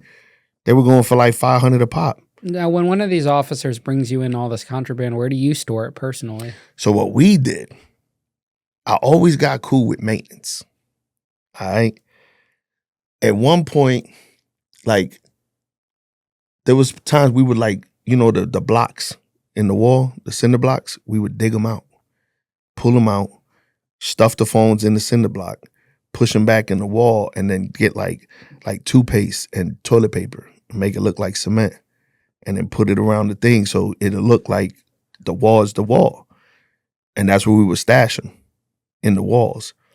Or there was like an AC vent at a time at one prison I was at that sat right above my bed. So I had one of the maintenance dudes come bring me a tool that he made that'll take the screws off of the vent. So I could pull the vent out and then put all my shit in there. So I did that. Then it was another time I had a maintenance guy. He made me a little, because they be using the star screws. It's not like a regular screw. You need like that star joint. So I had to make me a tool in maintenance that could take those off. And I would take the back of the toilets off, because it was like 3 toilets right next to each other. And on top of it was a metal like casing that you could pull off just in case something happens to the toilets. So I would get the tool, take it off, put all my shit in the net bag, tie it to a pipe, drop it down in the wall, put the thing back on, tighten it back, and just hide the tool. So all these cell phones in there, not one person goes to search you and to find out you're a guard? Nope. That's crazy. Never happened. Because you got to be all over the news for your case, right? I don't know if I was all over the news. You got to remember, this is a little country-ass town. What year did it happen? 2000 the actual accident happened in 2006. I didn't go to prison until 2009. So they weren't really publishing much exactly back then, as much as they do now. If it was today's age, you'd be on World Star. I'd be everywhere. Exactly. And that's why I laugh, because I'm like, damn. Because at first I really didn't want to tell my story. I'm not going to lie. I was like, you know what? I'm not about to do that, man. It's a lot of people who's going to see this and be like, damn, how the hell did he? You know what I mean? But at the end of the day, I'm like, you know what? It is what it is. I feel like my story needs to be told. How did your mom react to going to prison, this whole situation? Oh, your man, family? my mother was mad. Because, we from New York. So once they convicted me, my mother's an old Italian lady. And she was just like, she's racist as shit sometimes. Because she was like, oh, them white motherfuckers down there, da-da-da-da, they're all racist. They just looked at you because it is your last name, blah. She was upset. But, yeah, I was just like, Ma, it is what it is, man. She was cool with it, though. She held me down. My mother held me down. What about your child? You had a baby?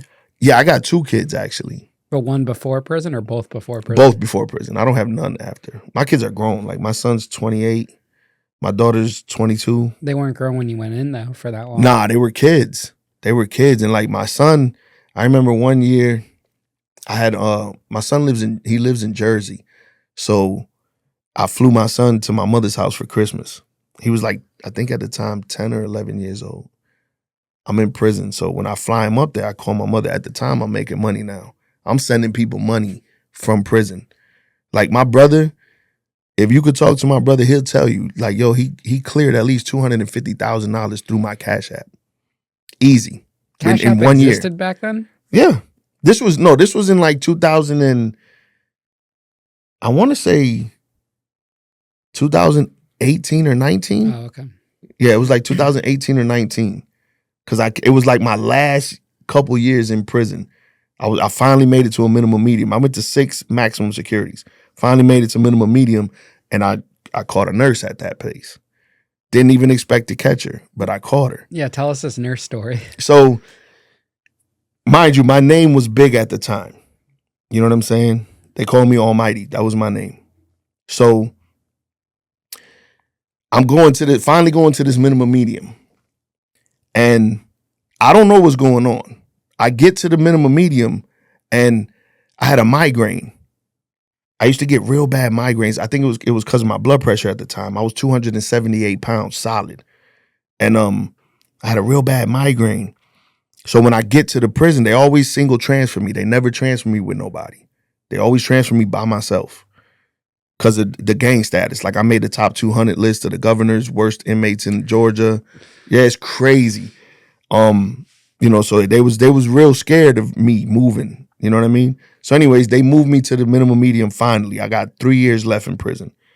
Well, I had like 5 years left, but they finally decided to move me. So we get to the minimum medium. When I get there, I got a real bad migraine. I'm white. I'm sweating. I don't got my medication. So when we get there, we go to the hospital floor. And she's like, I can't give you nothing right now. We got to wait to, find out what you take, blah, blah, blah. So she hooks me up to this machine that checks your heart rate. And I guess I had an irregular heartbeat. So she decides to send me to an outside hospital. First time ever. I went to an outside hospital and I loved it. I ain't gonna lie. They fed me good as hell. But so I get to the outside hospital. I come back, you got to go to your like you come back to medical so they could do whatever, like check on you, make sure you're good or whatever. So I go back to medical and she's standing there and she's looking at me. It's a white girl. She's looking at me. And I see her looking. So I'm like, yo, you all right? She was like, I can't believe that you are you. I'm like, what do you mean?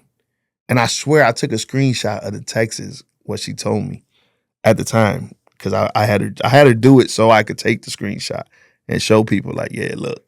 But anyways, she was like, when you got transferred here, everybody here was scared. She was like, the warden was scared. The deputy wardens were scared. The CERT team was scared. The captains, they all were talking about this guy. Almighty's coming here. He's coming here. We got to watch this. We got to be careful with this. She was like, everybody was on edge. This is the story she was telling me. And I'm sitting there looking at her like, why? And she was like, I ain't going to lie to you. When they told me it was a Mexican dude, she was like, I expected some little ass guy to come walking in that everybody's scared of for no fucking reason. And then she's like, then I see you, this big ass Mexican dude with all these tattoos, and you looked at your weakest. And she was like, I didn't understand why they were so scared. And I guess that attracted her to me. So at first, like I wasn't trying to catch her because I'm like, I finally made it to minimum medium. I just want to coast the rest of my time at this minimum medium and go home.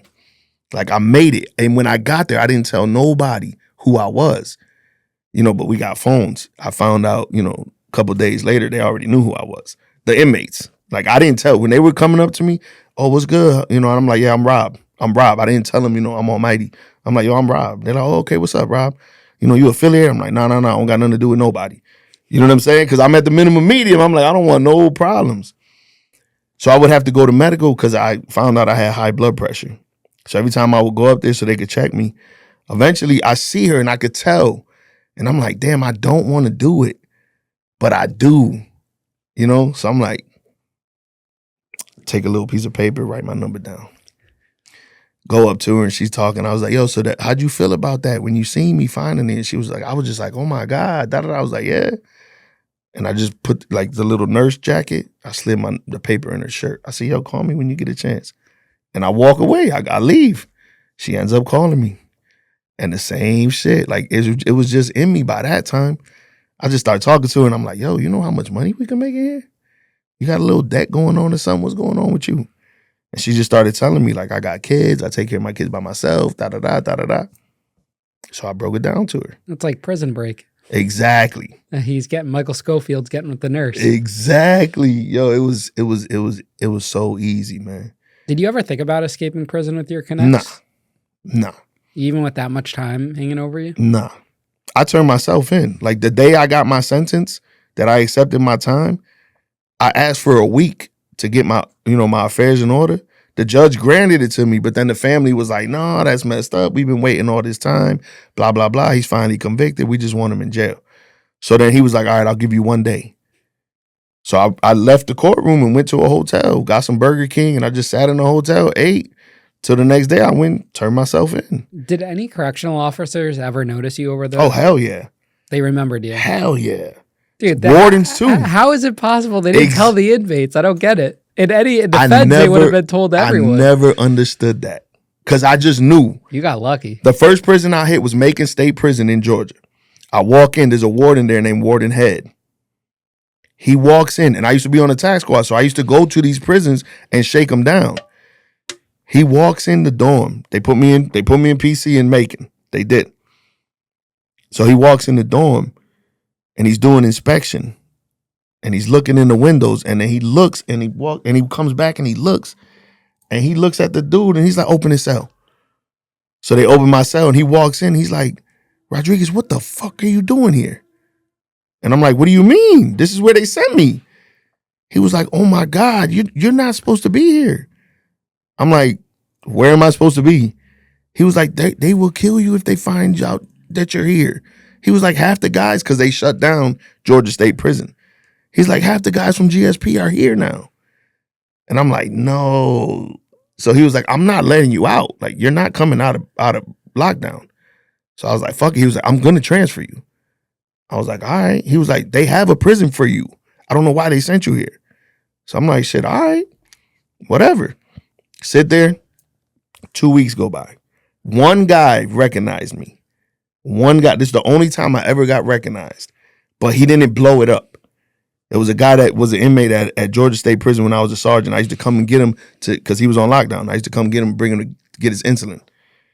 He's the only one. I was out on the yard, in lockdown. They got the little dog cage. I call them dog cages. They put you in the cage. So I'm just in the cage pacing back and forth. His name was Rico. I'll say his name because he was cool as shit. I'm not gonna lie. Big ass dude. He just looks at me. He's like, Sarge.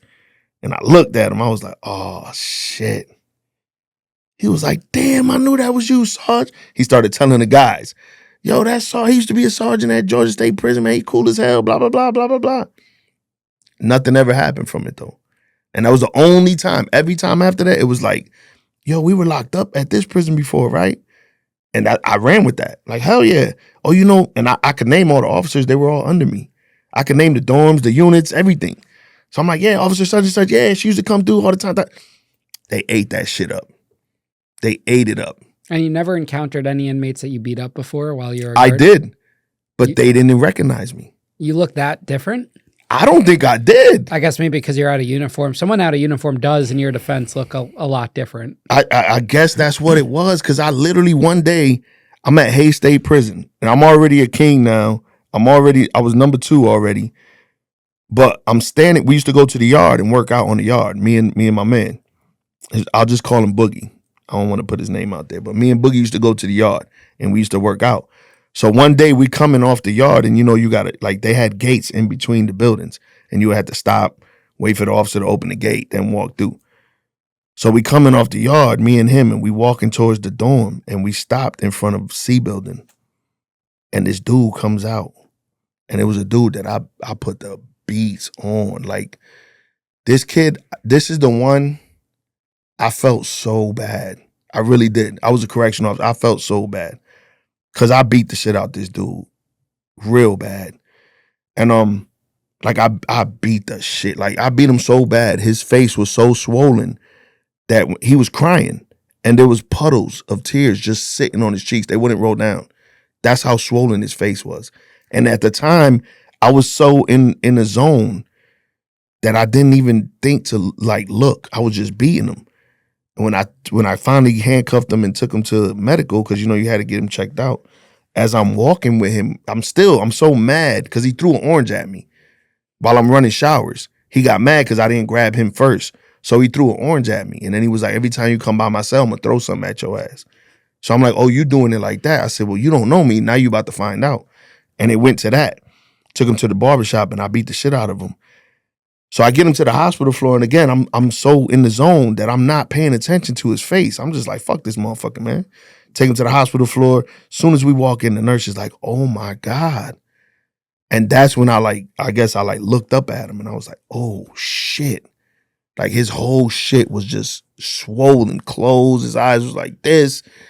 I seen the tears just sitting on his cheeks. I was like, damn. So she was like, Sarge, what the fuck happened? I was like, well, this is the story I told him. I said, I was going for haircuts. I'm giving him a haircut. And while he's sitting in the chair, he started bucking. But, in the lockdown units, you got to stay handcuffed even when you're getting your haircut.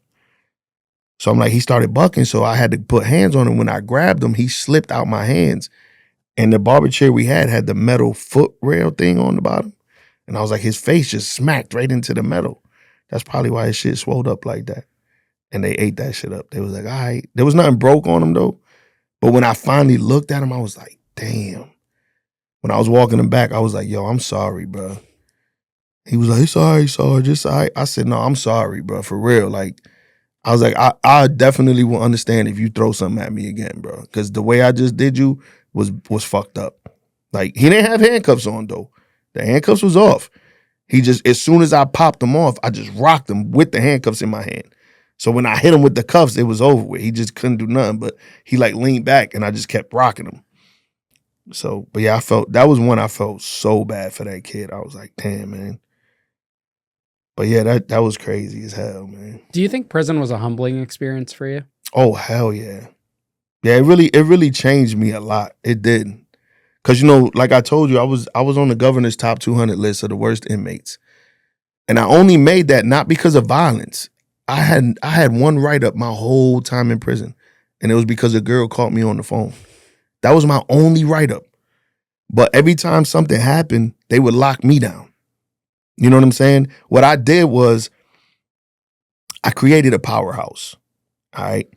Like I don't know if you know, but like the East Coast Bloods, they banged the 5-point star. All right. The Latin Kings got the 5 points of the crown. The Vice Lords banged the 5 points. So I'm like, okay, I got Vice Lords, I got Bloods, I got Kings. We all bang the 5.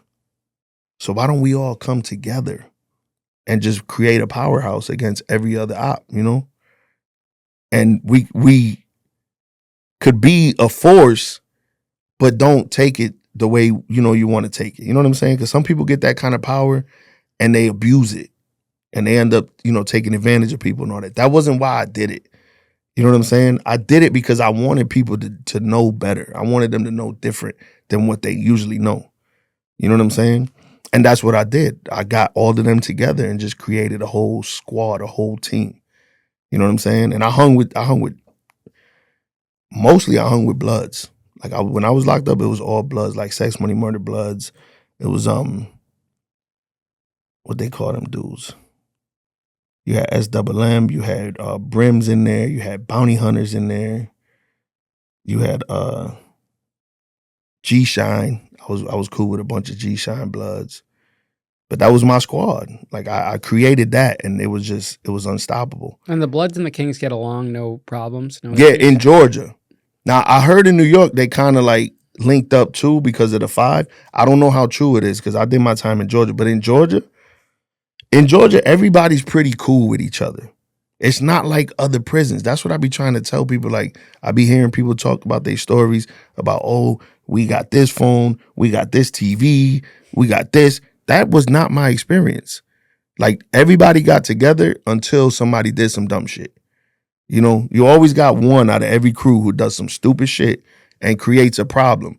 And because that's your part of your team, you got to go for that. You know what I mean? And see, that goes back to that question you asked me before off camera about, do you believe every story that comes on the show? And everyone can genuinely have a different prison experience. Mm-hmm. It goes by different state, by different prison, by everything. Definitely. It's so different. It is. And that's what I was told. I was talking to a guy from New York and he was telling me about, yeah, they do that. You go to Rikers, this phone is these, this TV is these people, blah, blah, blah. I'm like, yo, it's not like that in Georgia. For one, everybody got phones, so they don't even worry about the wall phone no more. But the TV, where I was at, the TV was like majority. You know what I'm saying? Like, oh, we all want to watch this. Okay, we had 2 TVs in the dorm. We all want to watch this. All right, one TV was guaranteed sports all day long. That's all we watching. But then dudes would come together. Yo, we want to watch this. All right, fuck it. That's what we watching. It was more chill. You know what I'm saying? Where I was at. Every dorm I've been to, every prison I've been to, I can name them all. It was way different, And then at one point in time, it came to where we started what they called, I can't remember the exact name for each one, but it was called the thing called UNAM. United Something Under the Machine. That's what it was called, UNAM. And it was like basically where all the heads of each crew, of each gang would get together and talk about how we all can live in this situation. You know what I'm saying? We created that because it was like us against the machine, the COs. You know what I'm saying? So everybody had a mutual respect. I don't know how it is now. I be watching some videos now and I'm like, oh, they going crazy in there now. But when I was in there and I was a part of that, that's what it was. It was never beef. Like it was always, yo, if your man does something, you got to take care of him. If you don't take care of him, then we're going to take care of him. But you police your own. You know what I'm saying? And that's what we created. And it was peace. Like I had a few standoffs. You know what I'm saying? I got in a big gang war on the yard. Got into some knife fights on the yard with it when that big gang war popped off. But it was always more of a respecting. It was never like, Naturally, you always find somebody who does some dumb shit, and then it's like something might pop off right then and there.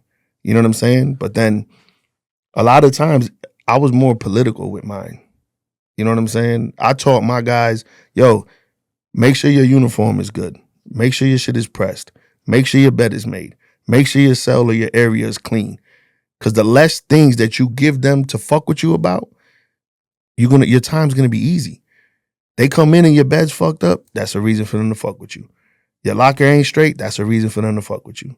Your uniform look like shit, that's a reason for them to say something to you. You got your pants hanging off your ass, that's a reason for them to say something to you. You know what I'm saying? So I ran it different, man. And them dudes, man, when I tell you them dudes ate it up, they ate it up. They ate it up, man. It was one time I had a situation with this dude.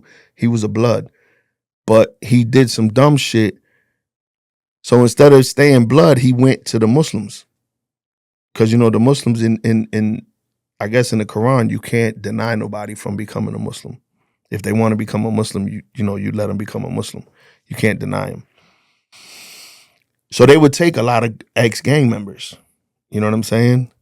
So they get this one guy, he was a blood. He became Muslim. He did some dumb shit to the Muslims, so he tried to come back to the blood section. So the Muslims wanted him. But because he was blood, I was like, y'all not doing nothing to him. Like, I'll handle it. I'll take care of it. Whatever he did, let me know. I'll take care of it. So just to show you the power I had over the bloods, not even just over the kings.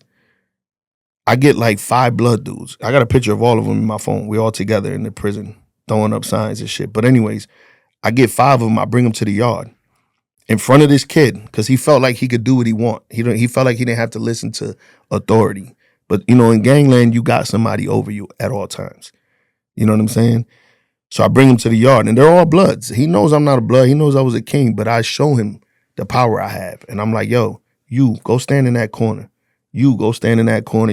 I sent them to each sections of the yard. And then I looked at him, and I was like, you see that? You know why they do that? He just looked at me. He was like, nah, big bro, why? I said, out of respect. If you don't got respect for yourself and what you're doing in here, nobody's going to respect you.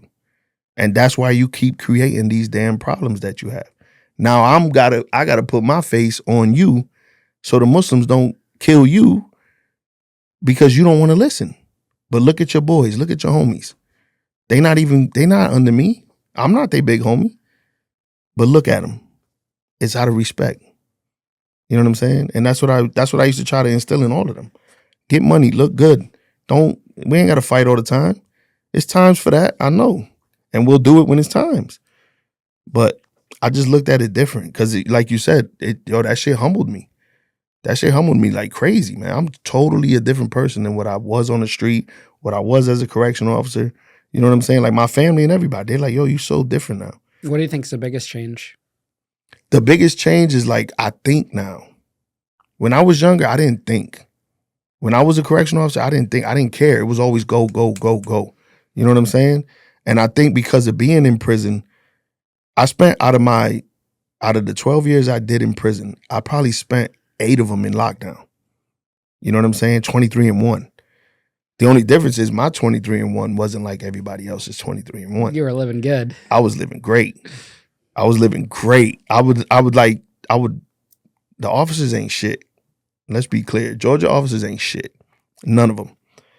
I would have dudes, like if I had a problem with somebody, that behind the door gangster shit, when we go to the yard or to the shower, I'll tell the officer, yo, put me in his cell.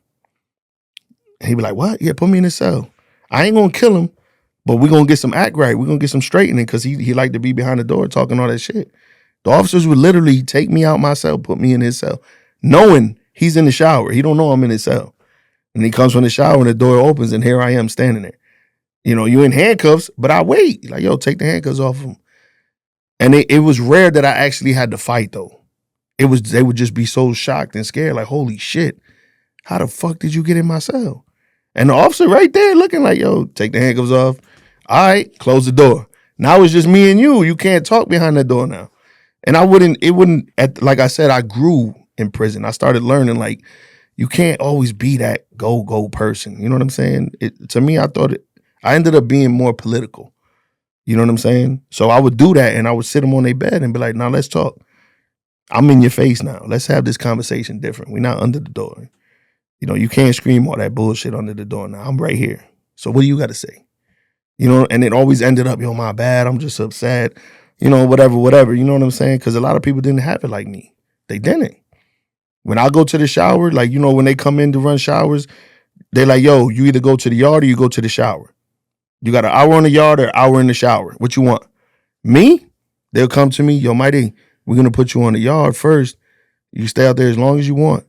When you come in, then we'll put you in the shower. This is how they treated me. And I swear to you, if I could call the dudes in prison that was with me, they would be like, yo, big bro is not lying. That's how he had it. They might not be answering after this interview, though. Yeah, I mean, I think, you know what, though? I think they loved me. I really do. I really felt like a lot of them guys just genuinely had love for me.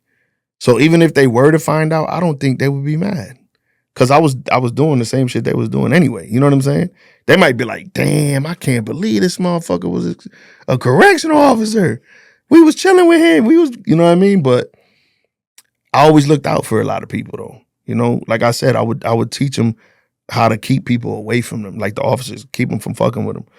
And every person, like when you come in, if you was under the 5, they would bring you to me and be like, yo, Mighty, this is such and such. Whoop, whoop, he's with this person, that person, blah, blah, blah, blah, blah. And I'm like, all right, look, here's a phone.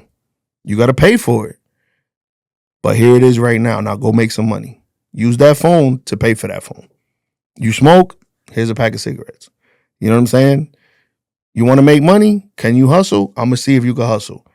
Here's a bomb of cigarettes. It's yours. But if you come back here asking me for something to eat, then I know you're not a hustler. Because nobody ever gave me anything in prison.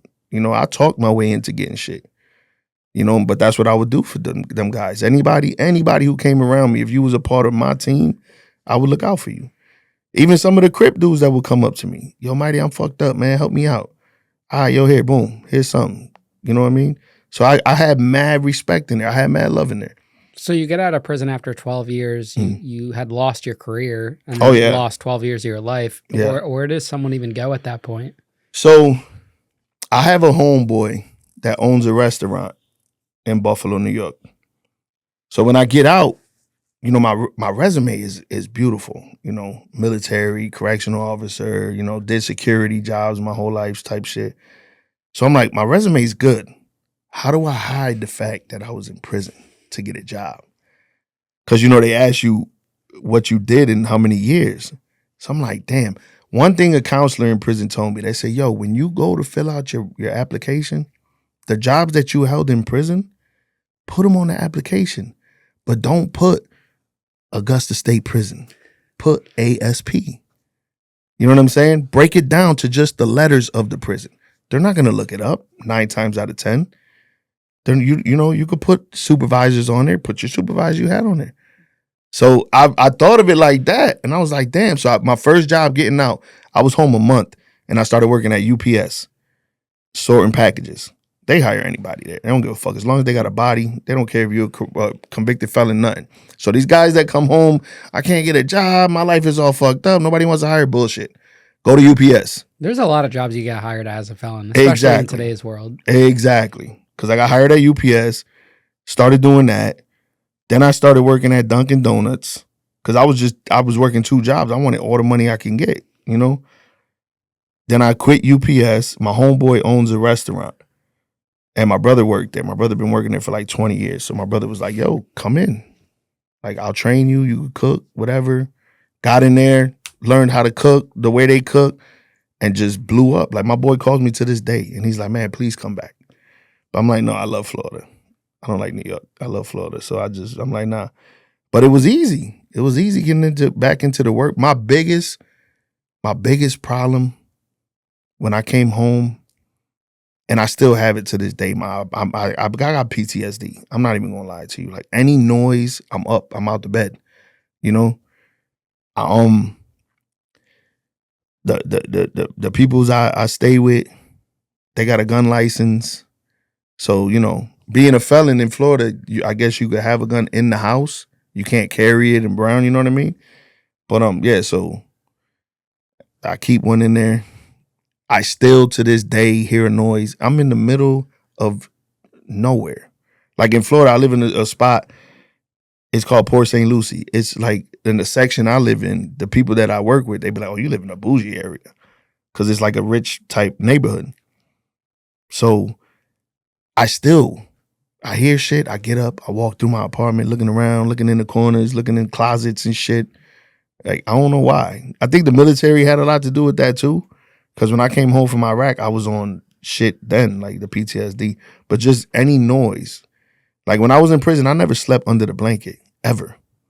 Because, you know, they could come and grab the sides of the blanket, slide under the bed. They holding you down. I don't care how big you are, how strong you are. You got two people holding that blanket under the bed and they lock arms. You're not getting out that blanket.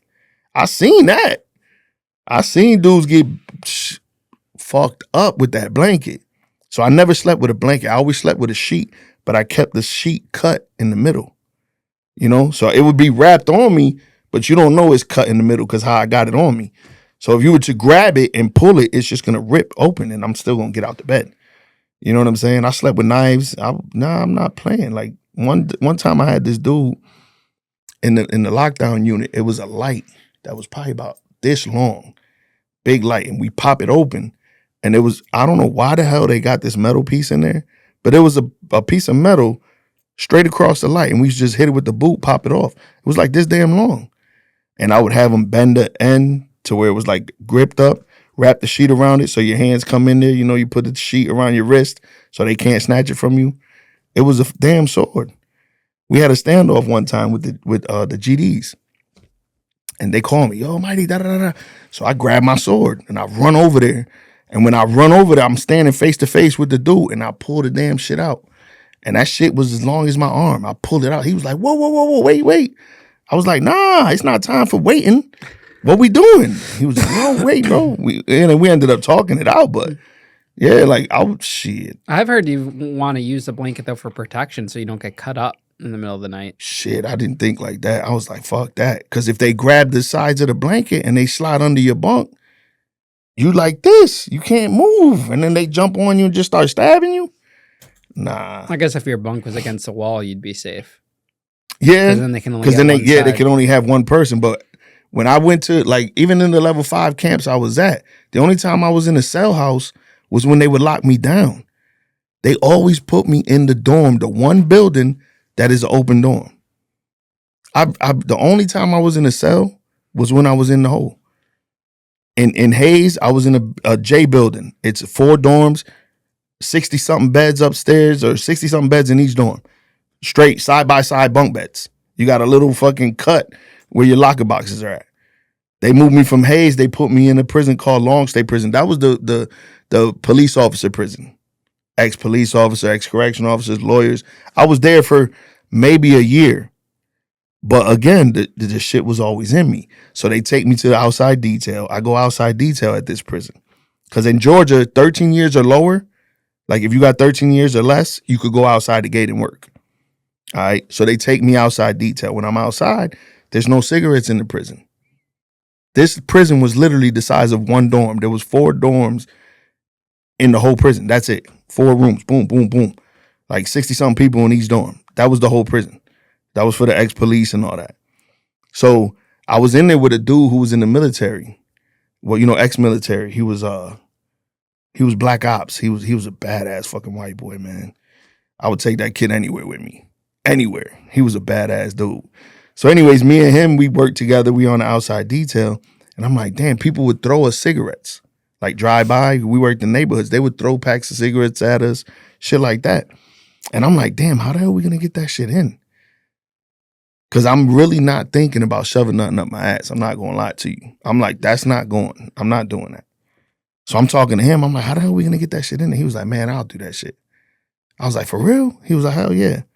I was like, fuck it, go ahead. So we'll take the cigarettes, take the whole pack, wrap it in, like, they would give us like pack outs. That's what they called them. 2 sandwiches and an orange and a milk for lunch. He would take the sandwich wrap the cigarettes up, probably like that big. I'm not going to hold you. 20 cigarettes. He'll wrap them up as tight as he can, shove them up his ass. We'll walk into prison. He'll go to the bathroom, do his thing, come back to me, we'll break them down, and we sold cigarettes. That's crazy. Yeah, and he it got to a point where he was shoving like 3, 4, 5 packs in his ass. I'm like, Jesus, bruh. Yeah, and we would that's how we would make money in there. Then I had somebody, because the neighborhood that I worked in was where I was in the military at, in that neighborhood.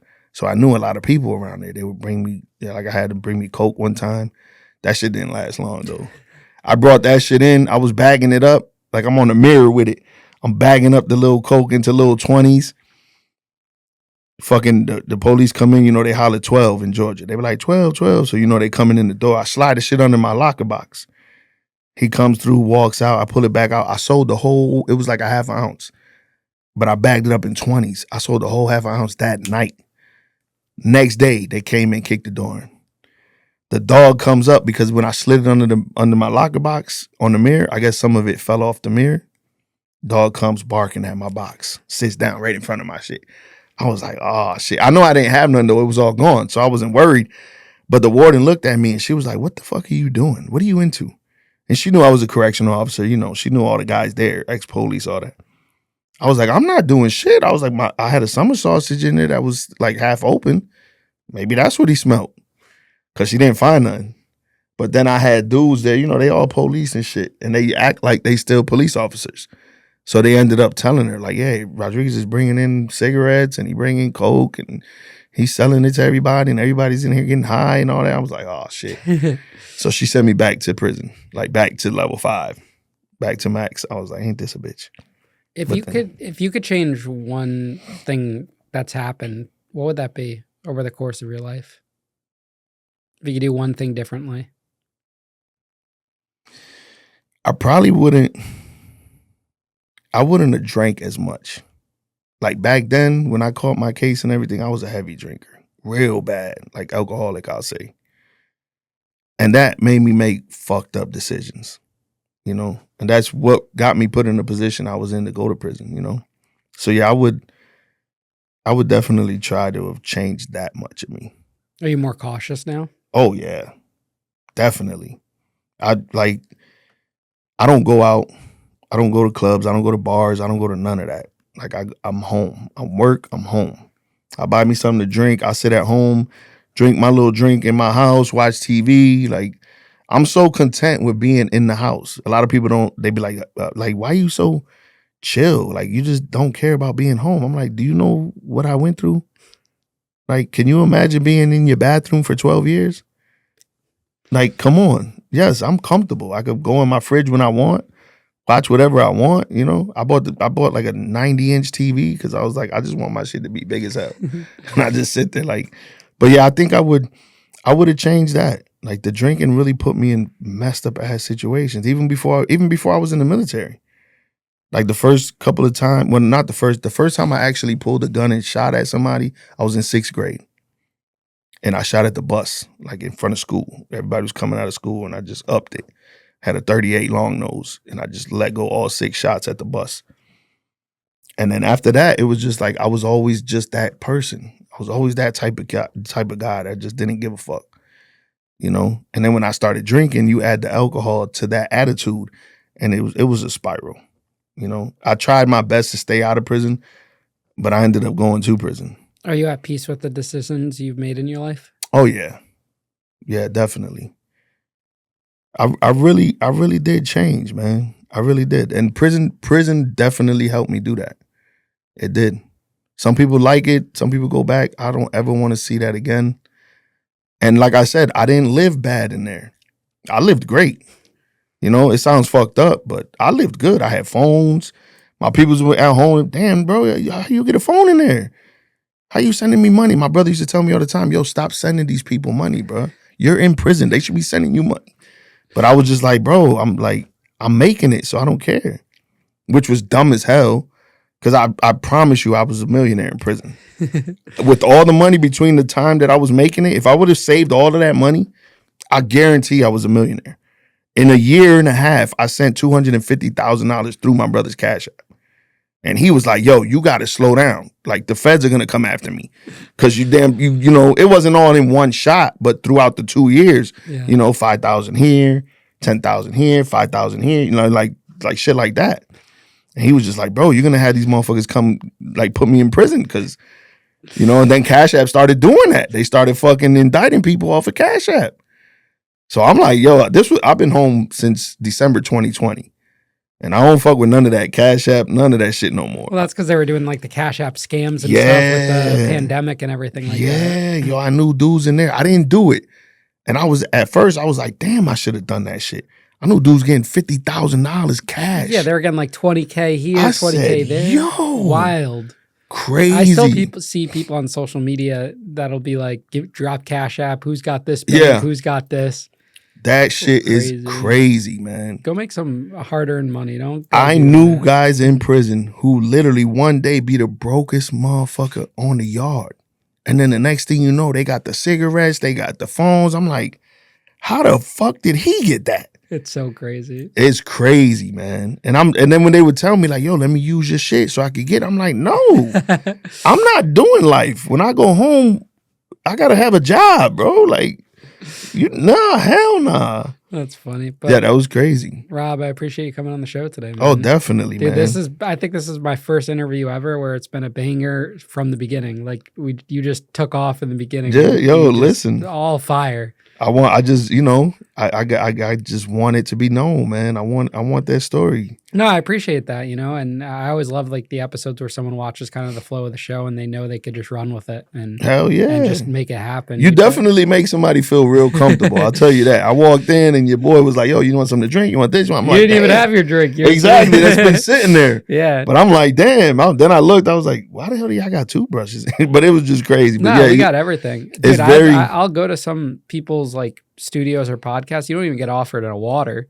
Yeah, drink nothing, man. I'm like, wow, you pull out all the bells and whistles in here, man, for real. We want to make it really hospitable and get the guest. The biggest thing about my job is you get the guests comfortable, and then they'll do the rest. Exactly. You can give them the tour, you show them everything, and then boom. Hell yeah, and that's how it is. Yo, I really appreciate you having me for real, man. I appreciate you, man. You crushed it, man. Literally Definitely. 10 out of 10 interview. Oh man, thank you, man. The people are gonna love you. I hope so. Because people get mad at me. They're like, you spend too much time about the childhood stuff, but I think it's like important for the interview. Yeah. And it also gets the person warmed up. Exactly. But like with your story, we didn't even spend that much on it because you ran with it, but that's good, If every guest could do that, then I wouldn't have to spend as much in the childhood. Yeah. Like ideally you want like a summary of the childhood like you did, and then go into the story, but not everyone can do that. You kind of have to walk the person through. Yeah.